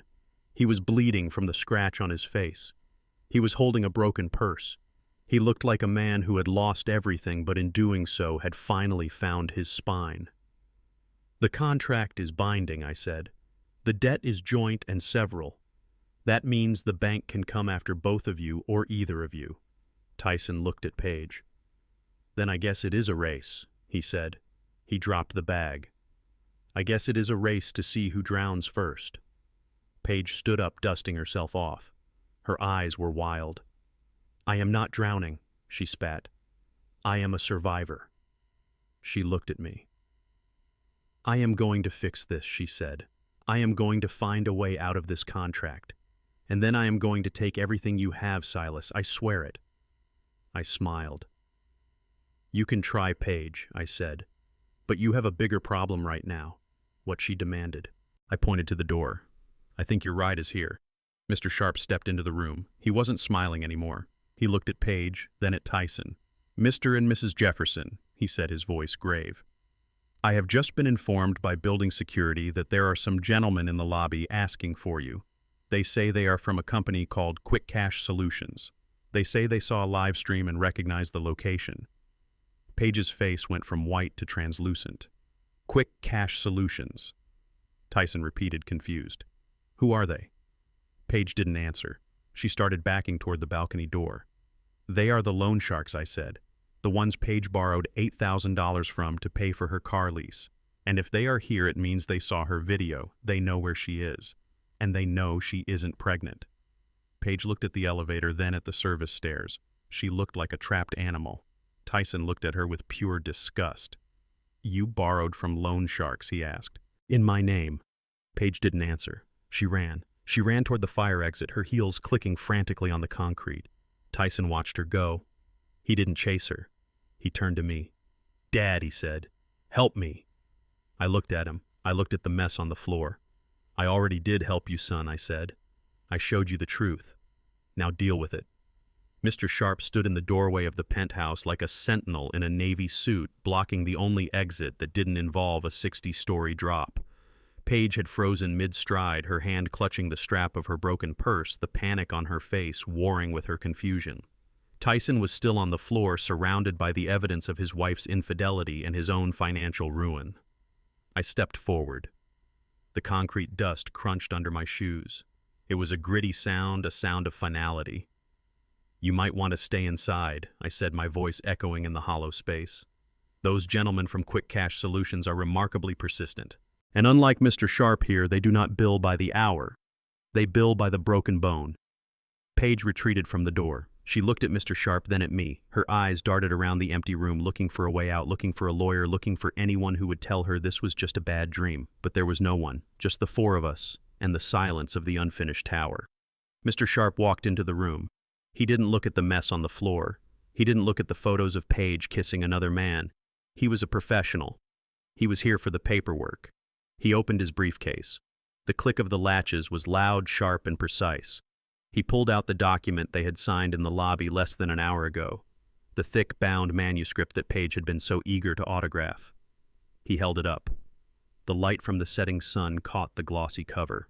"Before you go downstairs to greet your guests," Mr. Sharp said, his tone conversational, almost pleasant. "There is a small matter of housekeeping we need to address, specifically regarding your residency status here at Millennium Tower." Tyson looked up. He wiped a streak of blood from his cheek where Paige had scratched him. "What does it matter?" he croaked. "We are leaving. We are done. You can have your stupid, empty apartment, Dad. We don't want it." Mr. Sharp smiled. It was a thin smile, a shark smile. "I am afraid it is not that simple, Tyson," he said. "You see, possession is 9/10 of the law, and contractual obligation is the other 10th. You signed the residency and liability transfer agreement." He flipped the document open to the last page. He pointed to Tyson's signature scrawled in black ink right next to Paige's flamboyant autograph. "Do you remember signing this?" "I signed it because I thought I was getting keys," Tyson spat. "I didn't know I was signing up for a prison sentence."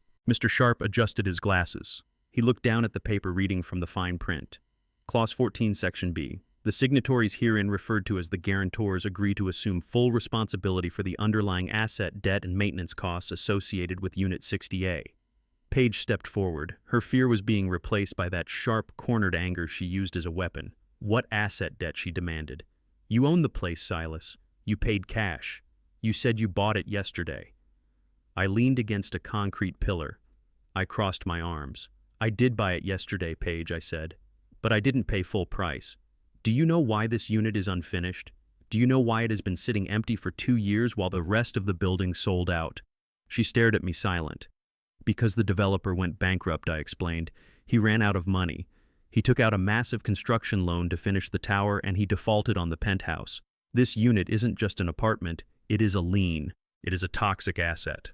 I walked toward them. I bought the note, Paige. I bought the debt from the bank for pennies on the dollar. I own the paper.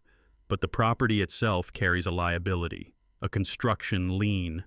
Mr. Sharp cleared his throat. $2.4 million to be exact, plus accrued interest. Tyson scrambled to his feet. He looked at me, his eyes wide with horror. $2 million, he whispered. "That is the debt attached to this deed," I said. "And when you signed that paper downstairs, when you signed as the guarantors and primary residents, you didn't just get key fob access. You assumed the position of the debtor." Mr. Sharp nodded. "It is a standard clause in distressed asset transfers. Usually the new owner assumes the debt. But in this case, your father structured the deed transfer so that the residency rights and the financial liabilities are bundled. By accepting the keys and signing as the heads of household, you legally volunteered to take over the payments." Paige let out a strangled sound. "No, that is illegal. You can't just transfer debt like that without disclosing it." Mr. Sharp held up the document again.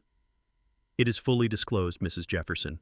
On page 4, page 12, and page 47, in bold text. You initialed right next to it. See, here, and here." He pointed to her own initials written in her loopy, confident hand. "You didn't read it," I said. "You were too busy thinking about your TikTok views. You were too busy drinking my champagne. You saw a contract and you thought it was a coronation."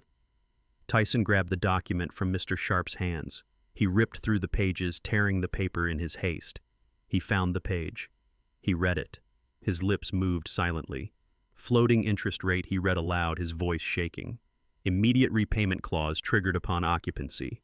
Balloon payment due in 90 days. He looked up at me. He looked sick. "Interest rate?" Paige asked, her voice barely a squeak.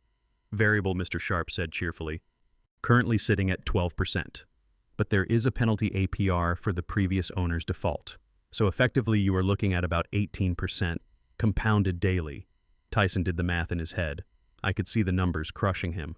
That is $30,000 a month, he stammered. Just in interest. Plus the principal, Mr. Sharp added. And the condo fees, which are $4,000 a month for a unit of this size. And since you are now the liable parties, the building management will be looking to you for those checks starting on the 1st of the month, which is tomorrow, I added helpfully. Paige sank to her knees. She didn't fall gracefully. She collapsed as if her legs had turned to water. She sat in the dust, her expensive dress ruining. "We can't pay that," she whispered. "We have nothing. You know we have nothing. We are being evicted. I have $8,000 in debt to loan sharks. Tyson owes $80,000. "That sounds like a personal problem," I said. "But you have money," she screamed, looking up at me, her face twisted and ugly with tears. "You have millions. You can pay it off. You can fix this." I agreed. I could write a check right now and clear the lien. I could finish this apartment. I could turn it into the palace you wanted. I paused, letting the silence stretch. "But I won't." "Why?" Tyson cried.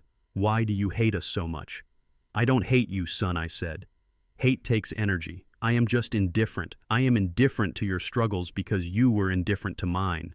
You watched me work double shifts for 20 years and you never asked if I was tired. You watched your mother die and you complained about the cost of the funeral. You tried to put me in a home so you could steal a fortune you didn't earn." I walked over to the window. I looked out at the city spread below us. It looked small from up here, manageable. "You wanted the penthouse," I said without turning around. "You wanted the high life. Well, this is what it costs. It costs risk. It costs debt. It costs sleepless nights wondering if the bank is going to take it all away. I lived that life for 40 years building my portfolio. Now it is your turn." Tyson dropped the contract. It hit the floor with a heavy slap. He looked at the document, then at his hands. He looked at me, his father, the man who had carried him to bed when he fell asleep on the couch. He dropped to his knees. He crawled across the dirty concrete until he was at my feet. He reached out and grabbed the hem of my trousers.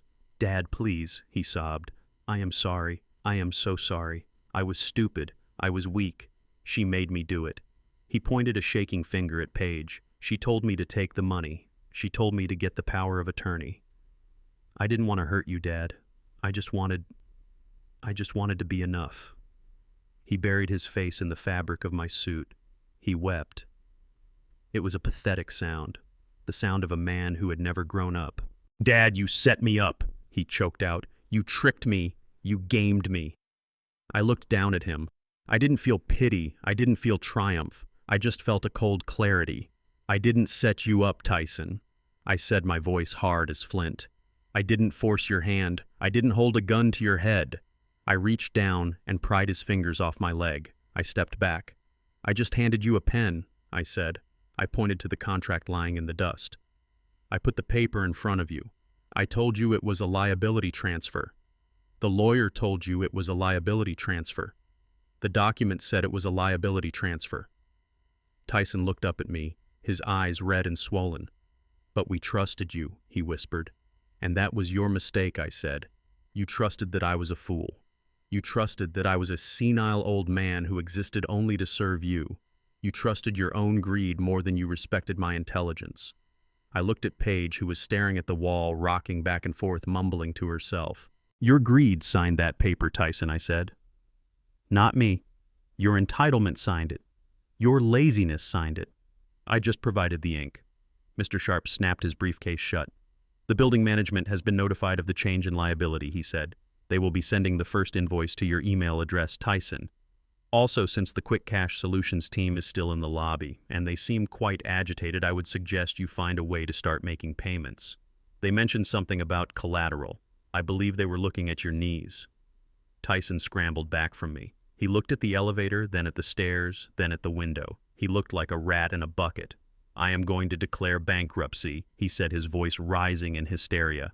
"I will file Chapter 7. I will wipe it all out. You can't trap me." Mr. Sharp sighed. He looked disappointed. "Did you read Clause 52? He asked. "It is a fraud protection clause. Since you signed the document knowing you had no assets to cover the liability, and since you misrepresented your financial status to the building board, any attempt to discharge this debt through bankruptcy will be challenged as fraud, which is a federal crime." He smiled politely. "So you can go to jail for fraud, or you can stay here and pay the debt. Those are your options." Tyson looked at me. He looked for the father who used to fix his bike. He didn't find him. "You are the devil," he whispered. I fixed my cuffs. I smoothed my jacket. "I am not the devil's son," I said. "I am just the landlord, and rent is due." I nodded to Mr. Sharp. "We are done here." Mr. Sharp walked to the elevator and pressed the button. The doors opened. "Wait!" Paige screamed, scrambling up from the floor. "You can't leave us here with them. The loan sharks, they are going to come up." "They can't come up without a key card," I said, stepping into the elevator. "And you have the only keys." I pointed to the black cards Paige had snatched so eagerly in the lobby. They were still clutched in her hand. "Keep the doors locked," I advised. "It might take them a few hours to figure out how to bypass the security. You have time to think. Time to pray." I looked at Tyson one last time. He was standing in the middle of the empty room, surrounded by his trash, holding a contract that owned his life. "Goodbye, Tyson," I said. The doors slid shut. The last thing I saw was my son's face twisted in a scream that no one outside those soundproof walls would ever hear. The elevator began its descent. I watched the numbers drop. I felt the pressure change in my ears. It was over. The trap had snapped. The lesson had been delivered. But as the elevator hit the lobby, I knew the night wasn't finished. There was one more loose end to tie up, one more layer of justice to apply. Because while Tyson and Paige were trapped in the sky, I still had work to do on the ground. I stepped out of the elevator and walked across the marble lobby. Mr. Sharp was right beside me. We did not leave the building. We went to the private residence lounge on the mezzanine level. It had a glass balcony that overlooked the main entrance. It was the perfect vantage point. I ordered a vintage Cabernet, not the cheap stuff I drank at home, but a bottle that tasted like victory. I sat in a velvet chair and watched the front doors. It did not take long. The live stream page had broadcasted earlier, the one where she bragged about the view, and the location had done exactly what I calculated it would do. She had sent up a flare. She had announced to the world, and specifically to the people she owed money to, exactly where she was hiding. 3 men walked through the revolving doors. They did not look like residents. They wore leather jackets that were too tight and expressions that were too loose. They looked like trouble. One of them was holding a phone. I could see the screen even from up here. It was paused on a frame of Paige's face. They walked up to the concierge desk. I could not hear the words, but I knew the script. They were looking for the girl in the video. They were looking for their money. Upstairs on the 60th floor, my son was discovering the second phase of his punishment. I pulled out my tablet. Mr. Sharp had mirrored Tyson's phone notifications to my device, a little clause in the power of attorney paperwork Tyson had tried to get me to sign, but which I had reversed on him in the final contract. He had not read that part either. I watched the notifications roll in like a storm tide. Ding, First National Bank, account frozen. Ding, American Express, card declined, credit limit revoked. Ding, BMW Financial Services, repossession order issued. Tyson was watching his digital life bleed out. The liability transfer he had signed was not just a debt, it was a black hole. It triggered a cross-default clause in every other contract he held. The bank saw the $2 million lien and they panicked. They were cutting their losses. They were cutting him off. I took a sip of wine. It was smooth. It did not taste like iron. Down in the lobby, the men in leather jackets were getting loud. They were arguing with the security guard. One of them pointed at the elevator bank. They knew she was up there. They were wolves circling the tree where the cat was hiding. But the wolves were not the only predators in the forest tonight. Blue lights flashed against the glass walls of the lobby, silent but authoritative. 2 police cruisers pulled up to the curb, displacing the loan shark's double-parked van. 4 officers stepped out. They were not beat cops. They were detectives. I recognized the lead officer, Detective Miller, Economic Crimes Division. Mr. Sharp checked his watch. Right on time, he noted. The detectives entered the lobby. The loan shark saw the badges and scattered like cockroaches when the kitchen light turns on. They retreated to the corners, trying to look like tourists. Detective Miller walked to the desk. He did not ask for permission. He flashed a warrant. I knew what was on that paper. It was not for me. It was not for the debt. It was for Paige. We had dug deep. Mr. Sharp's investigators had found the skeletons in her closet, and they were rattling loud enough to wake the dead. Identity theft, credit card fraud from 3 years ago in Florida. She had opened accounts in the names of her patients when she was a nurse. She had stolen from the sick to pay for her face. I watched Miller talking to the concierge. The concierge pointed up, toward the penthouse. I stood up and walked to the railing. I wanted a better look. This is the part where the tragic hero usually feels a pang of guilt, where the father wonders if he went too far. I felt nothing. I checked my pulse. Steady. Calm. I picked up my phone and dialed the penthouse landline. It was the only phone they had left that worked. It rang once, twice. Tyson picked up. He sounded breathless, terrified. "Dad," he whispered. "Dad, please. The power is out. It is dark up here." "I know, son," I said. "I had them cut it. Bills were not paid." "Dad, my cards are not working." Tyson sobbed. "I tried to order food. I tried to book a flight. Everything is declined. The bank sent me a text. They said I am in default. That happens," I said, swirling the wine in my glass, "when you sign your life away." "Dad, there are men downstairs." Paige saw them from the window. "The loan sharks. They are walking around the lobby. They are going to kill us." I looked down at the lobby. The loan sharks were actually leaving, pushed out by the police presence. But Tyson did not know that. Fear is a powerful hallucinogen. "They look very upset, Tyson," I lied. "One of them has a tire iron." Tyson whimpered. "But there is good news," I said. "The police are here too." "The police?" Tyson sounded hopeful. "Did you call them? Are they here to help us?" I took a long, slow sip of wine. "Not exactly, son," I said. "They are here for your wife." "What?" "Put her on the phone," I commanded. There was a scuffling sound. Then Paige's voice, shrill and panicked. "Silas, you have to help us. Those men outside—" "They are not the problem, Paige," I interrupted. "The police are in the lobby. They have a warrant." "A warrant," she breathed. "For who?" "For Tyson. I told you he was a crook." I laughed. It was a genuine laugh. Even at the end, she threw him under the bus. "No, Paige. For you. For the credit card fraud in Miami. For the identity theft. The detectives are very eager to meet the influencer who stole from cancer patients." There was silence on the line. Heavy, suffocating silence. "They are coming up, Paige," I said. "Elevators are locked down for them. You have about 2 minutes." I hung up the phone. I looked down at the lobby. Detective Miller and his team were heading for the elevators. The golden doors opened for them. I sat back down. I picked up a cracker and a slice of sharp cheddar. The show was entering the third act. The climax. Mr. Sharp poured himself a glass of water. "Do you think they will resist?" he asked. I chewed the cracker thoughtfully. "Tyson will cry," I predicted. "Paige will scream. And then she will try to lie her way out of handcuffs." I watched the floor indicator on the wall of the lobby. The numbers started climbing, going up. I raised my glass to the empty lobby, to the fleeing loan sharks, to the justice riding up a shaft of steel at 5 meters per second. "Here is to accountability," I whispered. The elevator hit 60. Now we wait for the scream.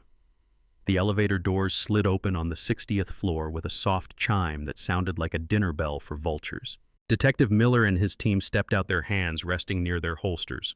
Not because they expected a firefight, but because they knew desperate people did desperate things. I stood by the window, swirling the last dregs of wine in my glass, watching the finale begin. Tyson was huddled in the corner near the pile of garbage that used to be his life. When he saw the badges, he didn't stand up. He curled tighter into himself, a child hiding from the monsters under the bed. But Paige was different. She was a fighter, a dirty, cornered rat of a fighter. She saw the handcuffs on Miller's belt, and her eyes went wide. She lunged for the service stairs, but my head of security, a man named Marcus, who had served 3 tours in the Marines and 10 years on my loading docks, stepped into her path. Marcus didn't say a word. He just crossed his arms. He was 6'5" of solid muscle and scar tissue. Paige bounced off him like a bird hitting a windshield. "Get out of my way!" she shrieked, clawing at his jacket. "You cannot touch me. This is my house. I am a resident." Detective Miller stepped forward, his voice calm and bored. "Paige Jefferson, you are under arrest for credit card fraud, identity theft, and conspiracy to commit wire fraud. You have the right to remain silent, and I suggest you use it because your voice is giving me a headache."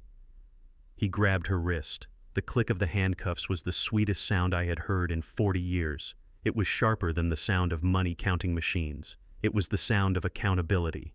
Paige started to thrash. She kicked Miller in the shin. She spit at Marcus. She screamed profanities that would make a sailor blush. "Tyson, help me," she wailed. "Don't let them take me. Do something, you coward." Tyson looked up. His face was a mask of snot and tears. He looked at me, then at his wife. He stood up on shaky legs. "Dad," he whispered. "Dad, please. They are hurting her. You can't let this happen. Call Mr. Sharp. Pay them off. Do something." I looked at my son. Even now, after everything, he was still trying to save her. He was still the weak boy who let others fight his battles. I nodded to Marcus. "Remove him," I said. Marcus moved. He didn't grab Tyson roughly. He grabbed him efficiently. He took Tyson by the collar of his suit jacket and the belt of his trousers and lifted him off the ground like a sack of flour. "No," Tyson shouted, flailing his limbs. "I live here. I signed the lease. You can't evict me." "You breached the contract, son," I said, sipping my wine.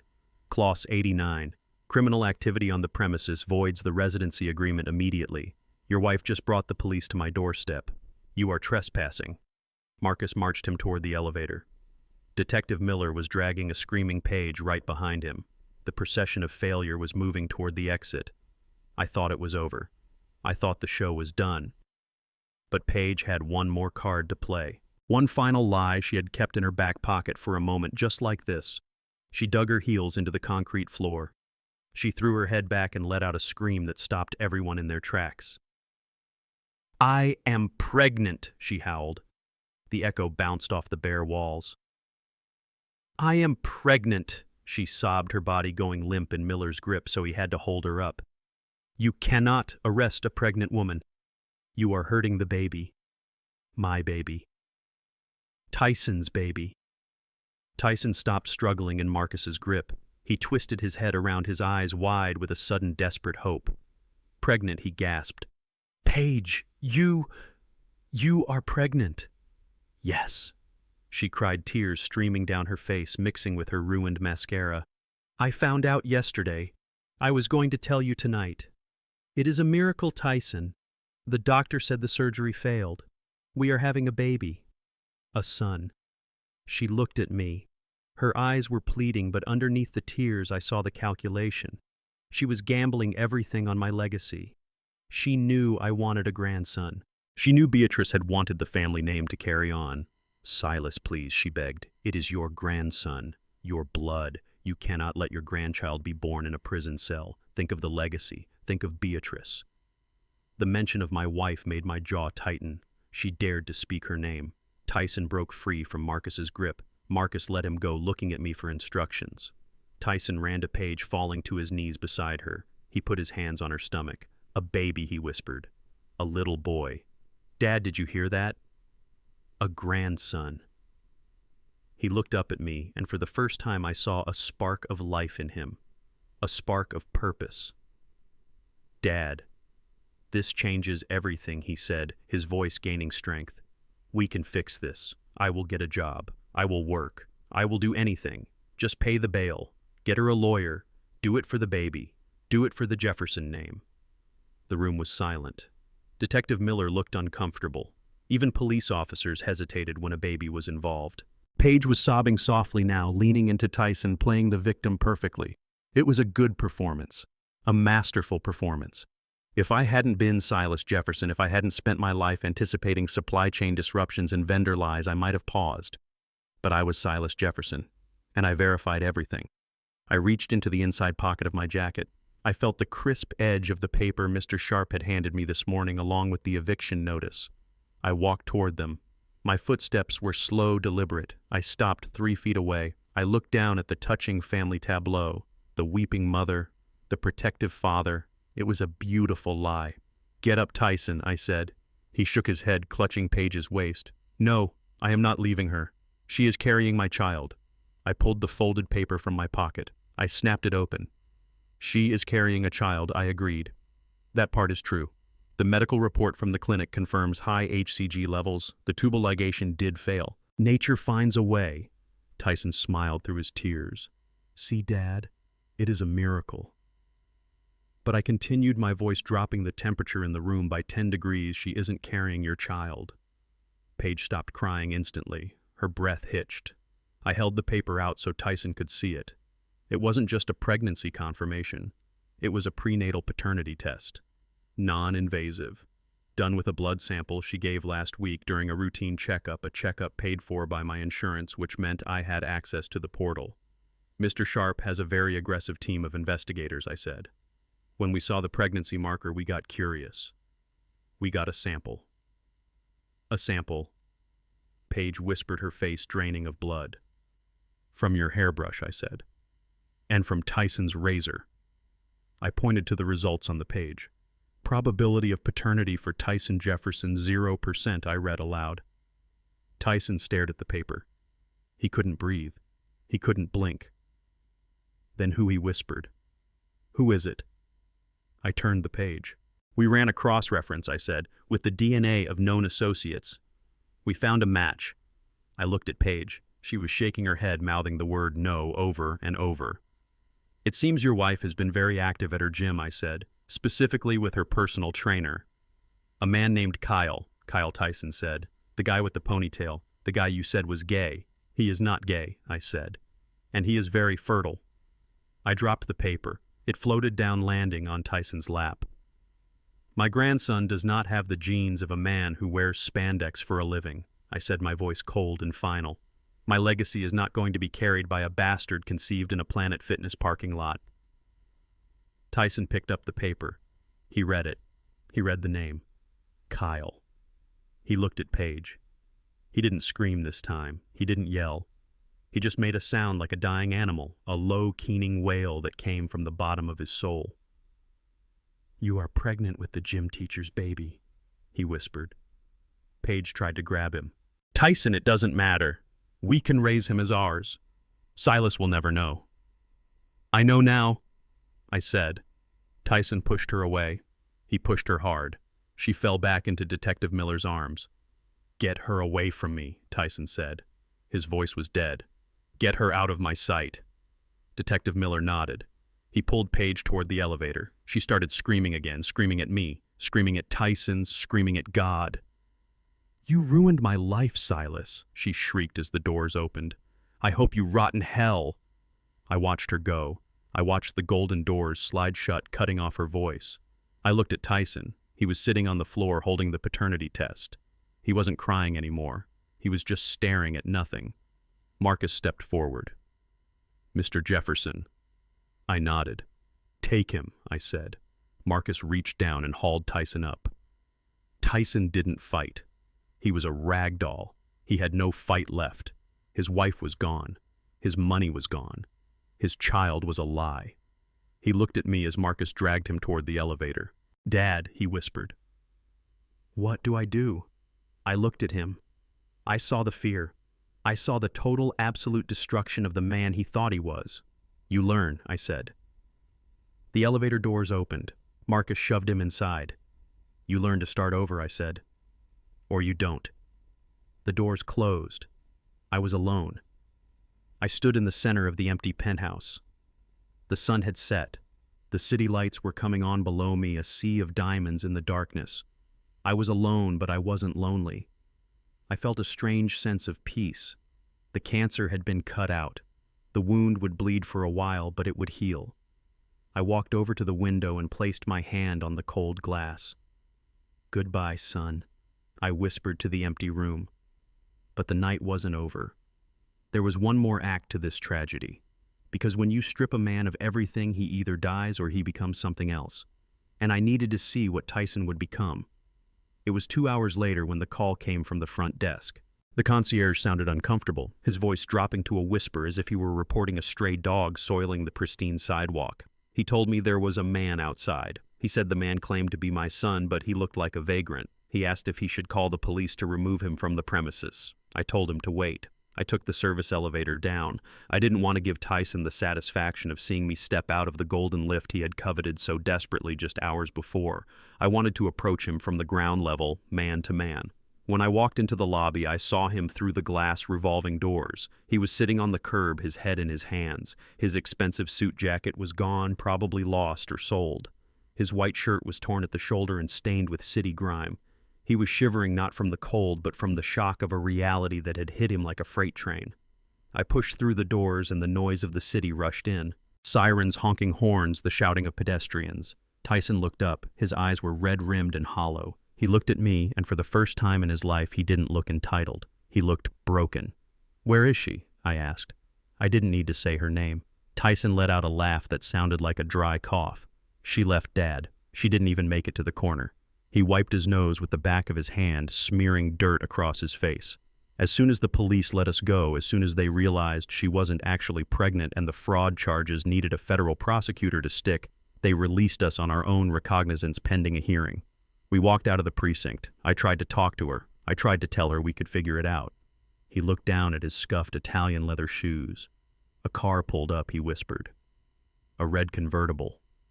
It was Kyle, the gym trainer, the father. He looked up at me, his eyes filling with fresh tears. "She didn't even look at me, Dad. She just hopped in the front seat. She threw her wedding ring into the gutter and told me I was dead weight. She said she does not do broke men." And then they drove away. I watched him crumble. The woman he had destroyed his relationship with me for the woman he had stolen for had discarded him the moment his utility ran out. It was a harsh lesson, but a necessary one. "I have nowhere to go. Dad," he said, his voice trembling. "My key card doesn't work. My credit cards are declined. I have $12 in my pocket. I can't even get a motel room. Please let me back in. I will sleep on the floor. I will sleep in the bathtub. Just don't leave me out here." I looked at my son. This 32-year-old man who had never spent a night without a roof over his head, who had never wondered where his next meal was coming from. He was finally tasting the fear that drove men to greatness or to madness. "Get up," I said. He stood up, swaying slightly. He looked at the revolving doors, hope flickering in his eyes. "Thank you, Dad," he breathed. "I knew you wouldn't abandon me." I didn't move toward the door. I stood my ground, blocking his path. "I am not abandoning you, Tyson," I said. "But I am not saving you either, not in the way you think."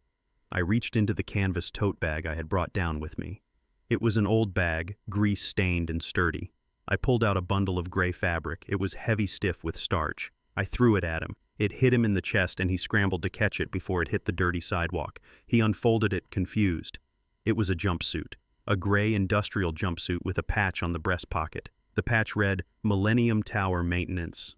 "What is this?" Tyson asked, looking from the uniform to me. "It is your new wardrobe," I said. I pointed to the service entrance around the corner of the building, a steel door that led to the boiler rooms and the trash compactors. "You want to live in this building?" I asked. "You want to stay at the Millennium Tower?" "Fine. You can stay." Tyson stared at the jumpsuit, his hands shaking. "Dad, I don't understand." I took a step closer, getting right in his face. "I spoke to the building superintendent while you were at the police station," I said.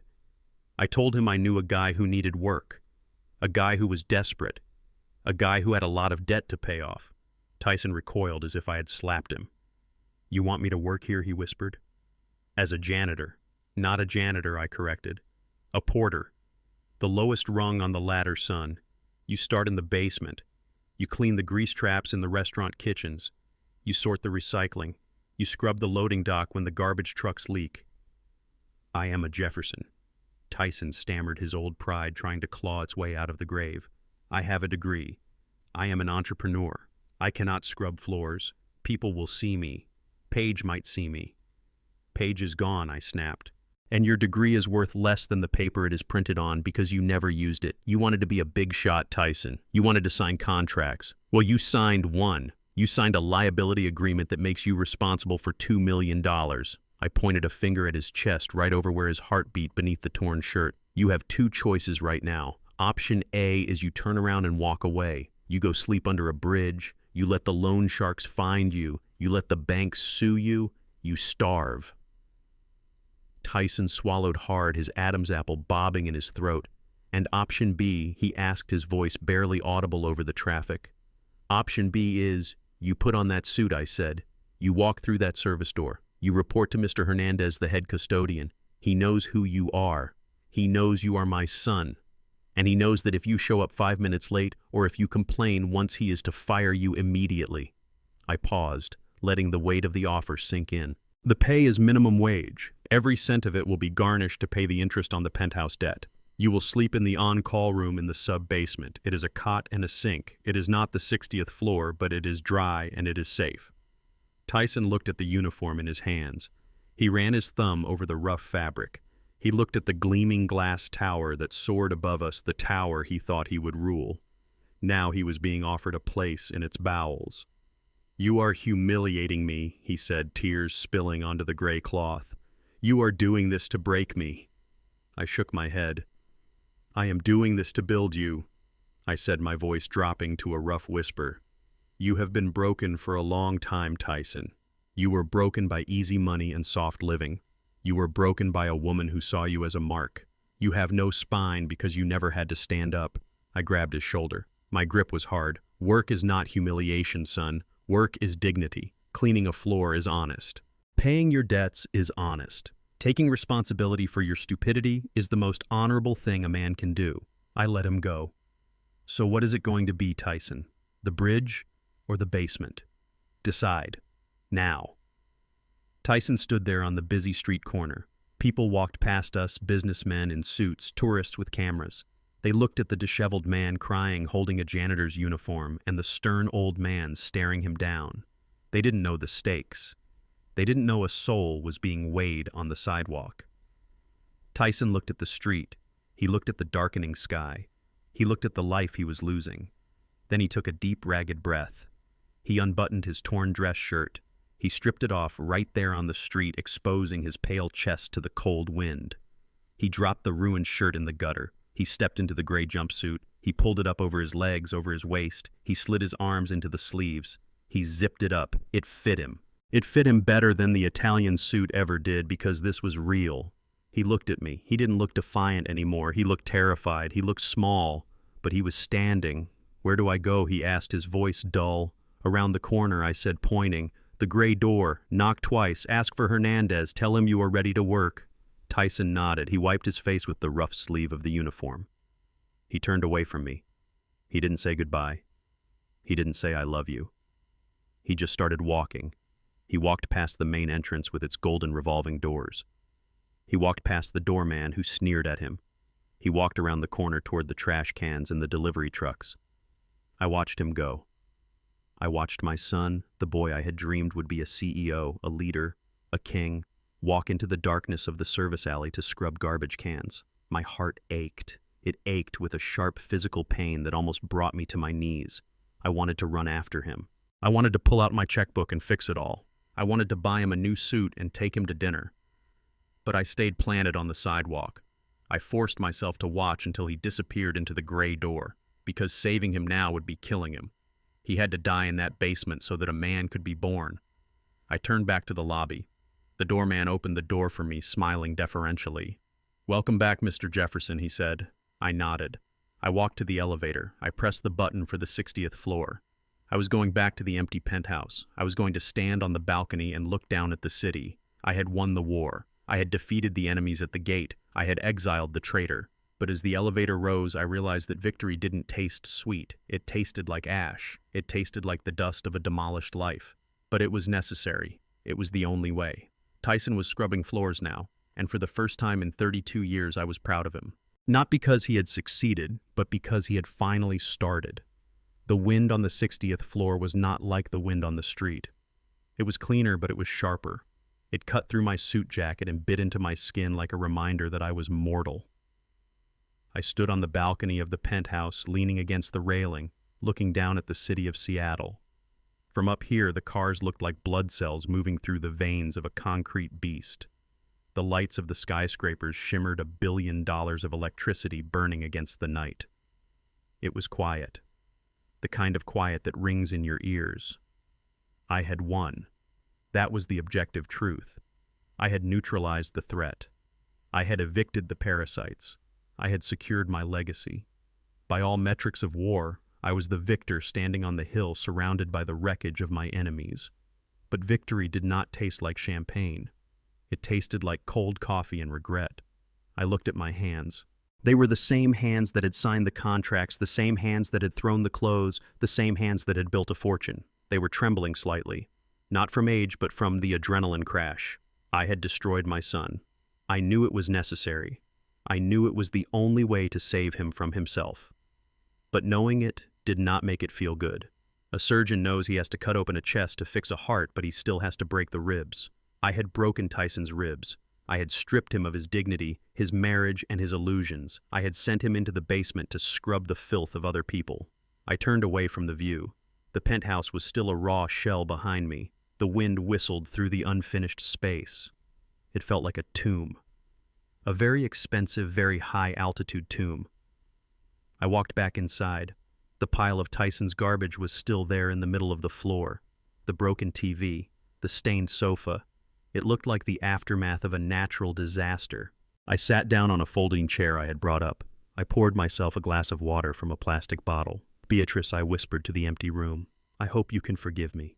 I could almost hear her voice. She would have cried. She would have begged me to stop. She was soft where I was hard. She was the cushion, and I was the wall. But she wasn't here.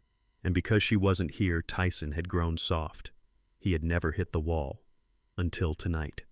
I sat there for hours until the sun began to bleed over the horizon, painting the concrete walls in shades of orange and gray. I didn't sleep. I just watched the light change. I thought about the boy who used to run to me when he scraped his knee. I thought about the man who had tried to steal my money. I had to kill the boy to save the man. It was the hardest thing I had ever done. Harder than the riots, harder than the recession, harder than burying my wife. But as the morning light hit the floor, illuminating the dust motes dancing in the air, I felt a resolve settle in my chest. The pain was the price of the cure, and I was willing to pay it. 1 year had passed since that night. The penthouse was no longer a shell. It was no longer a tomb. I walked through the main room. The concrete floor had been polished and sealed, gleaming with a warm industrial sheen. The walls were painted a crisp, clean white. There were no crystal chandeliers or Italian marble statues. Instead, there were long wooden tables, ergonomic chairs, and whiteboards covered in diagrams and flowcharts. The penthouse was not a home. It was headquarters. I had renamed it the Beatrice Jefferson Initiative.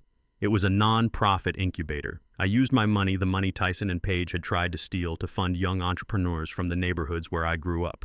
Kids who had ideas but no capital. Kids who knew how to work but didn't have the connections. I walked past a group of young coders arguing passionately about a logistics algorithm. They nodded at me with respect, not because I was rich, but because I was the guy who gave them a shot. I walked to my office in the corner. It was glass-walled simple. I sat at my desk and pulled up the building security feed on my monitor. I didn't watch the stock market. I didn't watch the news. I watched Channel 4, the camera feed for the sub-basement and the loading dock. And there he was. Tyson.